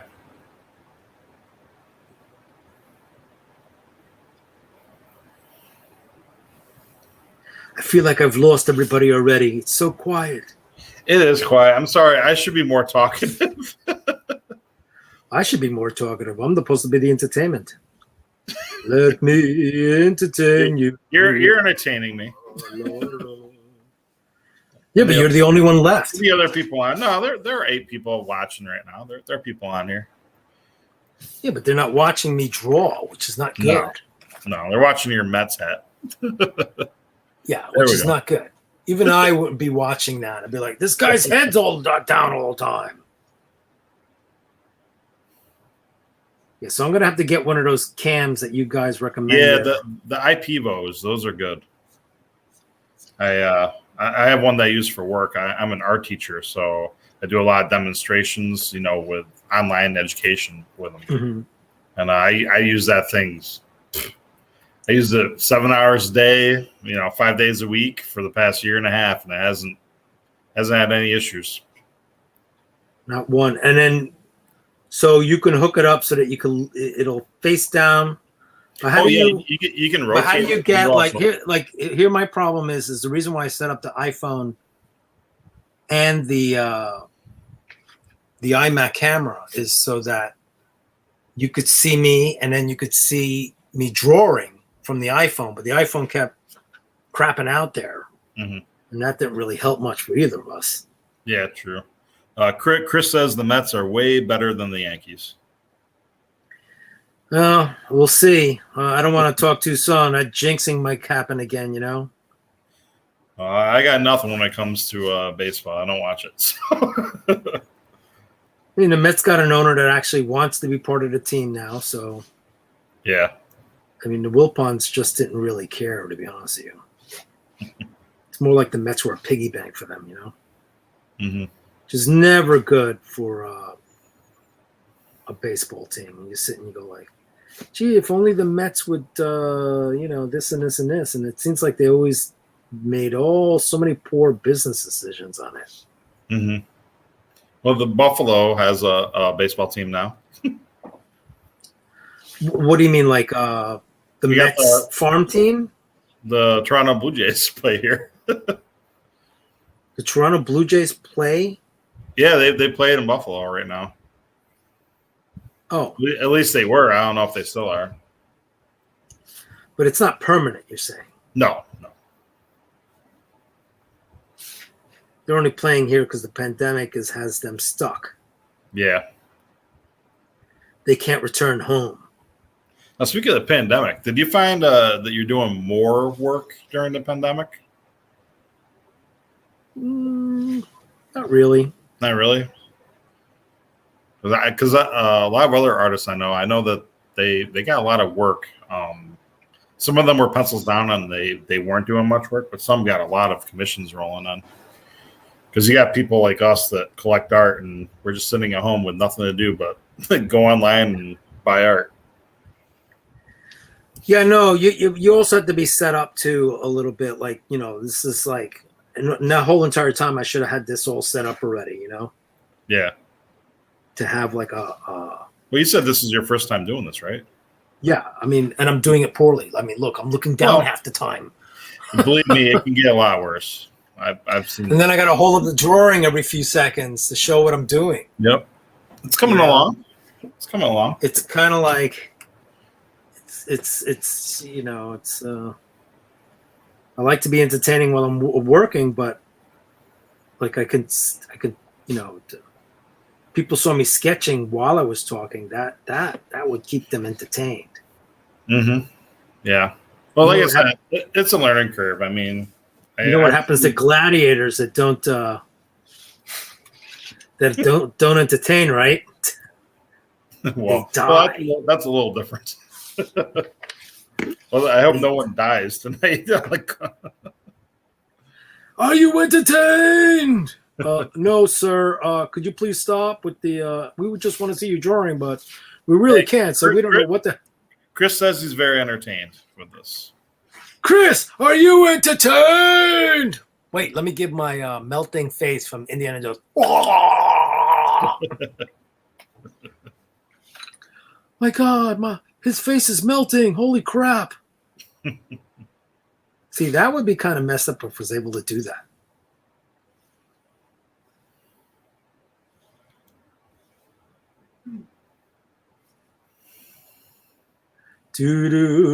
Anybody out there have questions? Yeah, we do have a question in there. Chris is wanting to know, what's your favorite book that you've worked on? Well, I mean, I love having worked on Transmetropolitan. So. Oh yeah. That was a fun series to work on. I'm surprised they haven't made a show or a movie out of that. Well, we all know why that's not happening now. Well, yeah, now we know, but why didn't that happen before? Well, it's interesting because with the whole, when Trump was running, the book kind of mimics a lot that was going on at the time. So yeah, I'm surprised they didn't do that. I don't know, maybe technicality, maybe. Who knows? But I didn't even hear about it ever being in development at all. No, but it was optioned. It was. Oh, optioned. really? Yeah, it was optioned, and then the whole controversy happened, and that was the end of that. Yep. It's not like Derek's worried about it happening. You know what I mean? Because he has he's already had 2 shows on that he's worked on. Yeah. He's had The Boys and that one. Yeah. So wait, what was the other one that Derek was on? Happy. Oh yeah, he actually drew Happy. Yeah, I remember that show. That was entertaining. I'm surprised they get like 2 seasons out of that. They got like 2 seasons out of it. Yeah, that's pretty impressive for a 5 comic miniseries. Yeah, you know what I mean. It's one of those things where. Yeah, that's going along nice. Yeah, that was a very interesting show. You know, it's one of those ones where it looks like it's geared for kids, but it's definitely not. No, but a lot of stuff that Derek works on is not really geared toward kids anyway. No. So No. Nope. You know, he loves that stuff. He's good at it. He excels at like Mm-hmm. you know, extreme characters. Yep.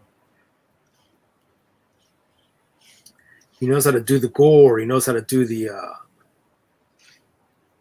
all kinds of stuff. Mm-hmm. Yeah, that's why he's good on Punisher too. Yeah, right. He was on Punisher. I worked on him a little bit on that one. Yep. Um, Fury, that miniseries. Fury, I worked on that one too. Yep.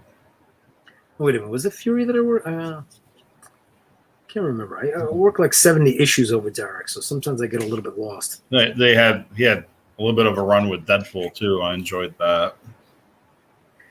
Yeah. No, there's periods there where he's inking himself, so it's like I don't even, or somebody else is inking him or whatever. Yeah. Now, is there an artist that's your favorite one to ink over? I you know, to be honest with you, I don't pick favorites. They're you know, I love inking over everybody. Mm-hmm. And there's a reason for that, and that's because I just enjoy it. Everybody's work has such a different style to it. You know what I mean? Yeah. So I remember I got a chance to ink over Dave Gibbons, and that was so much fun. Oh my God. Even though what I did, because I didn't use brush, I used nib on him. So he felt that was really cool and different. You know? Good.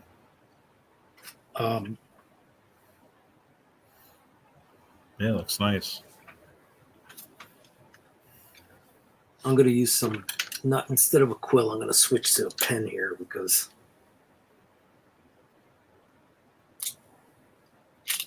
it's difficult to do these things like this. Yeah, I feel like it now. I feel like I'm if it wasn't you there, I would feel like I would be alone, working alone. Like, well, I'm glad I'm here to keep you company. I feel alone. I'm working alone again. Again, one more time into the breach. The late night hours. The pain of an artist struggling along to make a deadline by morning. As the candle flickers, you're wondering what candle? As the candle flickers, I wonder how long I could last through the night. Oh, yes. Somewhere out there is someone watching this channel. Yeah, it's 9 of us. Maybe somewhere in the Philippines. That's pretty good for being after 10 on a work night. Really? Yeah, I would think. I mean, I'm usually in bed by 9. I don't work over the summer though, so. So this podcast really gels when it's happening on a weekend. Probably would, yeah. But then there's a lot of other things going on weekends too. I know I would be able to participate a lot more if it was on weekends, like Sundays, at least before football. Sunday.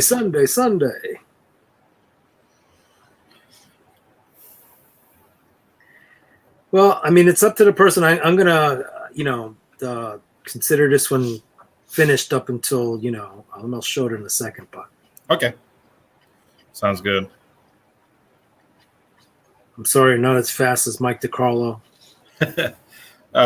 We got someone has a question. Ronald, he wants to know: does Rodney remember doing sketchograph art cards for the Marvel Creators Collection '98? Yes, I do. I still have some of those blanks actually. And he said that's what really got me into collecting art. So you still have some of that art from that? I still have some of the sketchograph blanks from that, which apparently I'm not allowed to. I met some of the group members that were like big into those cards. Mm-hmm. And they told them, we don't like when people sketch on them, but will you sell them to us? And I said, okay, but you're going to sell them. I sell them to you. What are you going to do with them? You're going to basically run to like my brother. I always call my brother Umberto, and you're going to get a sketch from him. You're not going to get a sketch from me. I mean, Mm-hmm. So they kind of got, they kind of got a little upset with me not selling them. Mm-hmm. But I don't know. I still have them. I mean, Well, maybe I could always just tell these guys I'm going to throw it up on not on Heritage. I'm going to throw it up on Comics Link, and then you could fight over it there. You know what I mean? Well, there you go. Because I have like a bunch of them. They're uncut cards, And back then, I don't even think I know much of. Yeah, I don't even think they were paying $2 a piece for those, for the paying us at the time. I mean, those were some of the original cards, the original sets when they started thinking of the idea of doing sets. It's interesting. Yeah, the sketch card art, that's pretty big. There we go. So you consider that one done? That looks really nice. Yeah, I mean, I'll work on it a little bit before I send it out or something, but Yeah, it looks good. Yeah. Looks great. Chris Bacon's asking, are you actually Humberto's brother? No, it's a joke. I don't know how he takes it. I don't know how Humberto takes it now, but I don't think he really cares. I think he finds it funny, but Humberto just said in the chat he doesn't think it's funny. No, he's not in the chat. I know. What are you talking about? I don't know. I'm just messing with you. Trust me, Humberto would not be watching me. But he's too busy working. Oh yeah, his work on Strange Academy is like so good. Yeah, I love his stuff too, man. It's great. Super talented guy, man. Yeah. He's got super talent, Well, one time I always tell this joke, and sometimes I think I should probably stop telling because he probably just finds it irritating. But I was at a show, and these two young guys come up to me, but they come up to me with books that I worked on, and I'm signing the books. They go, "Oh man, did you learn everything from your dad?" I'm like, "My dad? My dad's not in comic books." It's like, your dad, Humberto Ramos. And I was like, you think Humberto Ramos is my dad? At the show I was at, Humberto was at the other end of the aisle. And I said to these guys, I said, hey, why don't you go over there and tell him you spoke to his son and how awesome I was. So they went down there, and I should have told them to film it because I just wanted to see his reaction. And Humberto's like, what are you talking about? I'm younger than he is. I'm in better shape because he is. He does the PX. He does PX90. So he's super shape. And he's. I don't think he found that amusing. But it's not as amusing as people thinking that he's my father or something. Yeah, that's something. I think that was that. Yeah, it looks good. Chris says it looks awesome. And I agree with him. It does look awesome. So set that aside. It's great. What else did you guys want to do? Well, I think Ken and Jeff were mentioning that they're going to put like a list up, I guess, on their group where people can claim some. If you want to do some at home. Yeah. Okay. Yeah. So what? How you just put that up like that or something? Yeah. They'll put it up. Randomly show stuff. Yeah. They'll maybe you can touch base with Ken and get some pictures of your pre-done stuff. You can put up, and if anyone wants to maybe reclaim new ones, they can probably do that too if you're up for it. Reclaim on the next Reclaim. But there's still the Iron Man. Yep. Yeah, both of them. There's that one. And then I have a Hulk that I have done that's 11 by 17. Oh, I didn't see that one. That's pretty cool. It's 11 by 17. I remember that's 500 on that one. 500 on that one? Because it's got backgrounds and everything. It's a full figure. Yeah, it's nice. There's the other one. Here's the other one of that Iron Man. Yeah, the other Iron Man. Yep. And let's see, what else do we got here? We got that sample page. It's got a cool Green Lantern. Oh yeah, I remember that one. You know, I think I did have. Well, I do have these pages I did for Alien Resurrection, like for Titan Comics. It's pretty cool. Aliens right there. Here's a Nightcrawler page by Derek Robertson Oh, nice. and my inks. What are you selling that one for? That one's $350. $350. You pull back on a page like that. Yeah, that's nice. Then more bloody vampire work over Simon Bisley. Let's see.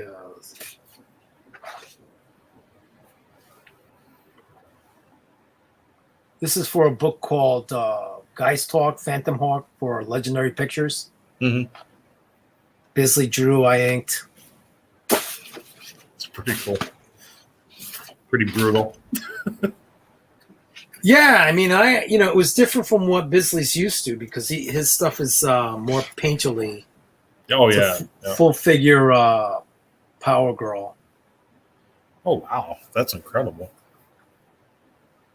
What are you selling that one for? That one's $400. $400. Well, if I was a Power Girl collector, I would definitely buy that. That's nice. It's a great price on that too. Yeah, I've had it, so I figured, I should. Yeah, Mike Becker in the chat says he has a toxin page with your inks. He says it's awesome. Nice. Yeah. Yeah, that was a fun series to work on. So another Silver Samurai where I did for Disney. Nice. Can't remember the artist. Yeah, there's all this stuff here, people of Earth. You still have any of those older Deadpool pages that you worked on? Because that's my jam. I don't think so. I mean, those went a long time ago. Yeah, actually, my And if I do, I think the ones I do have, if I find them, don't have it's Deadpool out of costume, and he's sitting in a vat of liquid. So interesting. Yeah, if you dig them up, it's like he's like in the Luke Skywalker. He's in the gel tank. Remember what issue that was? I'm trying to remember what that one's from. Oh, I that's think a tough one. I wouldn't remember that. It was in the 30s, I think, if I remember correctly. It could be in the 30s, yes. Yeah, I think it's in the 30s. Actually, my first piece I ever bought of original art was actually a Deadpool page that you had. Oh, nice. Yeah, I think it was Deadpool 34. It wasn't a terribly interesting scene, but it still had Deadpool, and it was my was first. Was he in costume? Because a lot of them, like the pages I have. Yeah, he was in costume. He was wearing a mask. The He was pages dragging something from a lake, I think. Oh, yeah. Okay. Yeah. I don't remember that, Lottie. I don't remember. Anybody else have questions out there in the universe? Yeah, if anyone else has questions, speak now. Or forever hold your peace. Yeah. I think we're going to be ending this thing soon. Yeah, because it's like, what time is it now? 10. 10:15. What time did we start? Well, I started like 8:10, 8:15. I don't know. But yeah, I think Ken's going to be on that interview probably till, I would think, close to 11. Those usually go a couple hours. But I'll have them, they'll connect with you. They'll be like, hey, how'd it go? Oh, it went disastrous because we couldn't see what he was drawing. Nah, it's just disastrous because I was on. That's all. Not you. Like they saw the 3 measly sketches he managed to get done in his time. Oh, man, that rogue, it's amazing. I might put some black and white amazing. tone on the Banshee. I got to put some tone on the Banshee. It just seems Yeah, kind that of would probably bland. help that one for sure. We got a question for you. Yeah. Are you self-taught or did you go to a school for art? Well, I went to the high school of art and design, but in the high school of art and design had comic classes. But I actually studied with 2 amazing painting teachers, Max Ginsberg. Actually, Max wasn't teaching at that point. He had already left. He was retired. Not retired. He was retired from teaching, but he was still professionally painting romance covers. and then Erwin Greenberg, who is a fine art watercolorist. Mhm. And I basically learned painting from them and drawing from them. The comic book stuff I kind of learned on my own, and then the rest of it was learned as I went along, because Marvel had that program with John Romita Raiders. So you learned a lot from that, you know. Mhm. So it's basically kind of self-taught, you know, a little mixed in training from painting and whatever, but no. The only comic book training you consider is I was Mark Texiera's assistant, so I would help him on pages, you know, penciling backgrounds. Through him. What's that? I bet you learned a lot working with him. Yeah, because Mark would, you know, you sit down with Mark and Mark would explain things like, oh, here you want to lay out a page like this, you want to do this, you want to have this kind of action, you want to reference this, you know what I mean? So he ran down. That was like an education, but you're kind of I'm getting paid a little bit for it, so I don't know. You know, a lot of times I was getting paid to learn. You know, that was the Romita Raiders too. Even though paid very little, I was still getting paid to learn. You know what I mean? Yeah. It wasn't like going to college where you're paying them to teach you how to do things. A lot of the times I was lucky. I ended up in these programs, or I ended up as an assistant. You know, and that was semi. You know, it's not a lot of money. You get a few bucks to do work, but you're doing comic book work, you know, and you're meeting editors and you're meeting other artists, and you know, that's how it went. And the same thing with being a Raider. You're in Marvel Comics. You're going to work at Marvel Comics every day, and you're seeing how the pages are made. The artists are coming through. You're seeing how they work. So you get a better sense of being an artist, because you get to see how professional people have to be. You know. Just something that you don't get in high school. The only way you learn professionalism is by, you know, getting jobs and making your deadlines. Mhm. Because the last thing you want to do is not make your deadlines. A lot of people forget that it's actual work. You can't Those sit deadlines there. are crazy too. Well, you can't sit there if you're having a bad day and go like, well, I don't want to work today.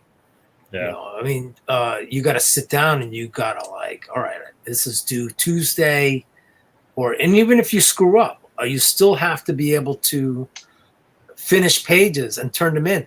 You can't ignore the editor. That's like the last thing you should ever do. If you're having a problem, well, now it's email. The first email you should be making or writing is to the editor. Hey, I'm having these problems right now, but I know I was supposed to turn in pages today. I'm going to turn in pages tomorrow, and then I'm going to be consistent about turning in pages until I hit my deadline. You know. So you can't. A lot of people got into the bad habit of like, you know, an editor would be like, "Hey, what's up?" Because they would wait till their deadline to start turning in pages. And the problem with doing that is that, you know, there are people behind you that are waiting for you know, their colors waiting for pages. There's, you know, the editor's got to process the pages through, put the book together, and get it out to the printer. You know, it's got to go through production. You know, and people forget that, and so you know, I knew a lot of guys that would like, they would have like 10 pages they got to get done, and they would wait to hand it in on the very day of the deadline, which is the worst thing you could do. Oh yeah, it's you terrible. know, because you know, so you made your deadline, but you handed in, instead of handing in pages along the way so that everybody else can keep working too, and the book can get done, you dumped all the pages on your day of the deadline, which is the worst thing you could do. Well, worse yet, I knew guys that would avoid the deadline, and then they would ignore their editor, which is like, you don't do that. You're not going to keep a job if you do that.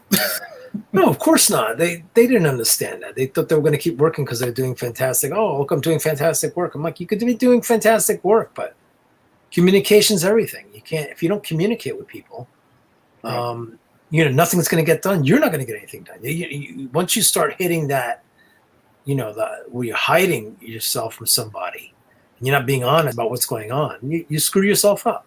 You know, but it's a very difficult thing to teach. It's something that a lot of artists have to learn the hard way. Hey, it's a job. Well, I think part of the whole not making deadlines or doing them right till the deadlines is, I know I work really well under pressure. And I think that might be part of it. But they need to set those fake deadlines that are before the real deadlines, you know? Well, look, no one's innocent. I mean, I've had my moments too, but but if something's going wrong, I'm gonna cut it off at the pass. And like, I'm gonna man up and like call the editor. Hey, look, this is what's going on. I'm gonna hand these pages in today. I mean, I was very lucky. I only lived 2 train stops from Marvel and DC. Yeah. So well, like you said, it's all about communication. Right. So if I had to turn in, like, there are times I get pages on Friday, I have to turn them in on Monday. Or I had pages that like Wednesday that need to be done Friday. And I would look at the pages and I would know whether or not I could get them done. That's the other thing, is understanding your capabilities. Like if there's like 10 pages that they have an emergency or something, I would look at the pages and I say, well, I need to see the pages first. So I will look at the pages and say, all right, these are simple pages. These can, maybe I'll take 5. I can get these 5 done for tomorrow. If you really need them for tomorrow. But if you take too many, you don't turn in all 10. Let's say you took all 10 and you only do the 5 that you were capable of doing. And you screwed everybody up. You know what I mean? You screwed up the editor, you screwed up everybody. Well, it scaffolds off each other, Yeah, you can't. You gotta, and all this you learn with time. You learn it as you produce pages. I mean, the best guys working now know this. That's why they're working. Mm-hmm. You look at guys like Librahemo. I think I was pronouncing his name wrong, but that stuff is heavily detailed. So they're going to give him a deadline that he can work with. You know what I mean? Mm-hmm. But he's a professional at the same time too. So he knows he's got to turn on X amount of pages a week or however long it's going to take him, so that they know the book's going to get done.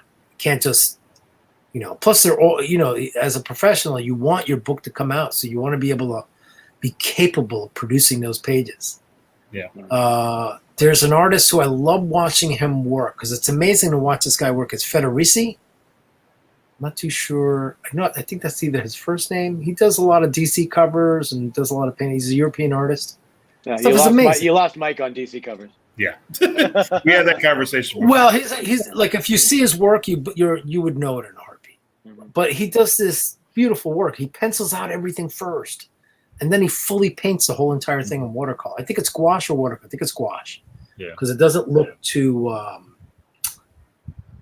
watercolor more like the color kind of runs. Gouache doesn't. It's more painterly. It's like it's more painted. Aranga says it's Ricardo Federici. Yeah, that's him.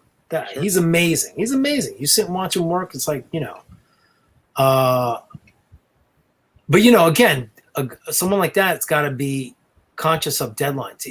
He can produce, and he does does a lot. He does watercolor and oils. Yeah, he does watercolors. Well, anyways, So, I gotta get going because all right. But Who was left? How many people were left? 2. But yeah, Rodney, it's been a pleasure hanging out with you tonight. It's been fun. And next time I'll have a camera that's facing down so the artwork Absolutely. can be seen. Yeah, get one of those Pivo cameras. They're great. Yeah. Because I felt like I let you guys down a little bit with No, it's fine. No, you turned out awesome pieces. I'm sorry I had to disappear for a little while in there. Don't even worry about it. Tuesday nights are weird nights, but Mike's a great guy for filling in, and thanks everybody for staying on and watching. Thanks. We're definitely gonna have and Rodney watching back. my haunting light. That makes the light exactly. No, we're definitely gonna have you back on again, and we're gonna put up some information about those pieces you showed, right? And we'll get your pricing, and we'll put up a little commission list for you tomorrow.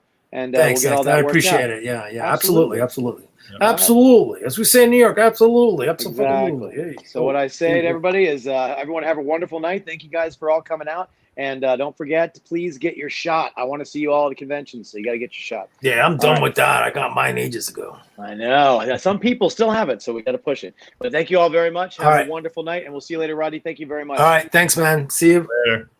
Everybody have a great night.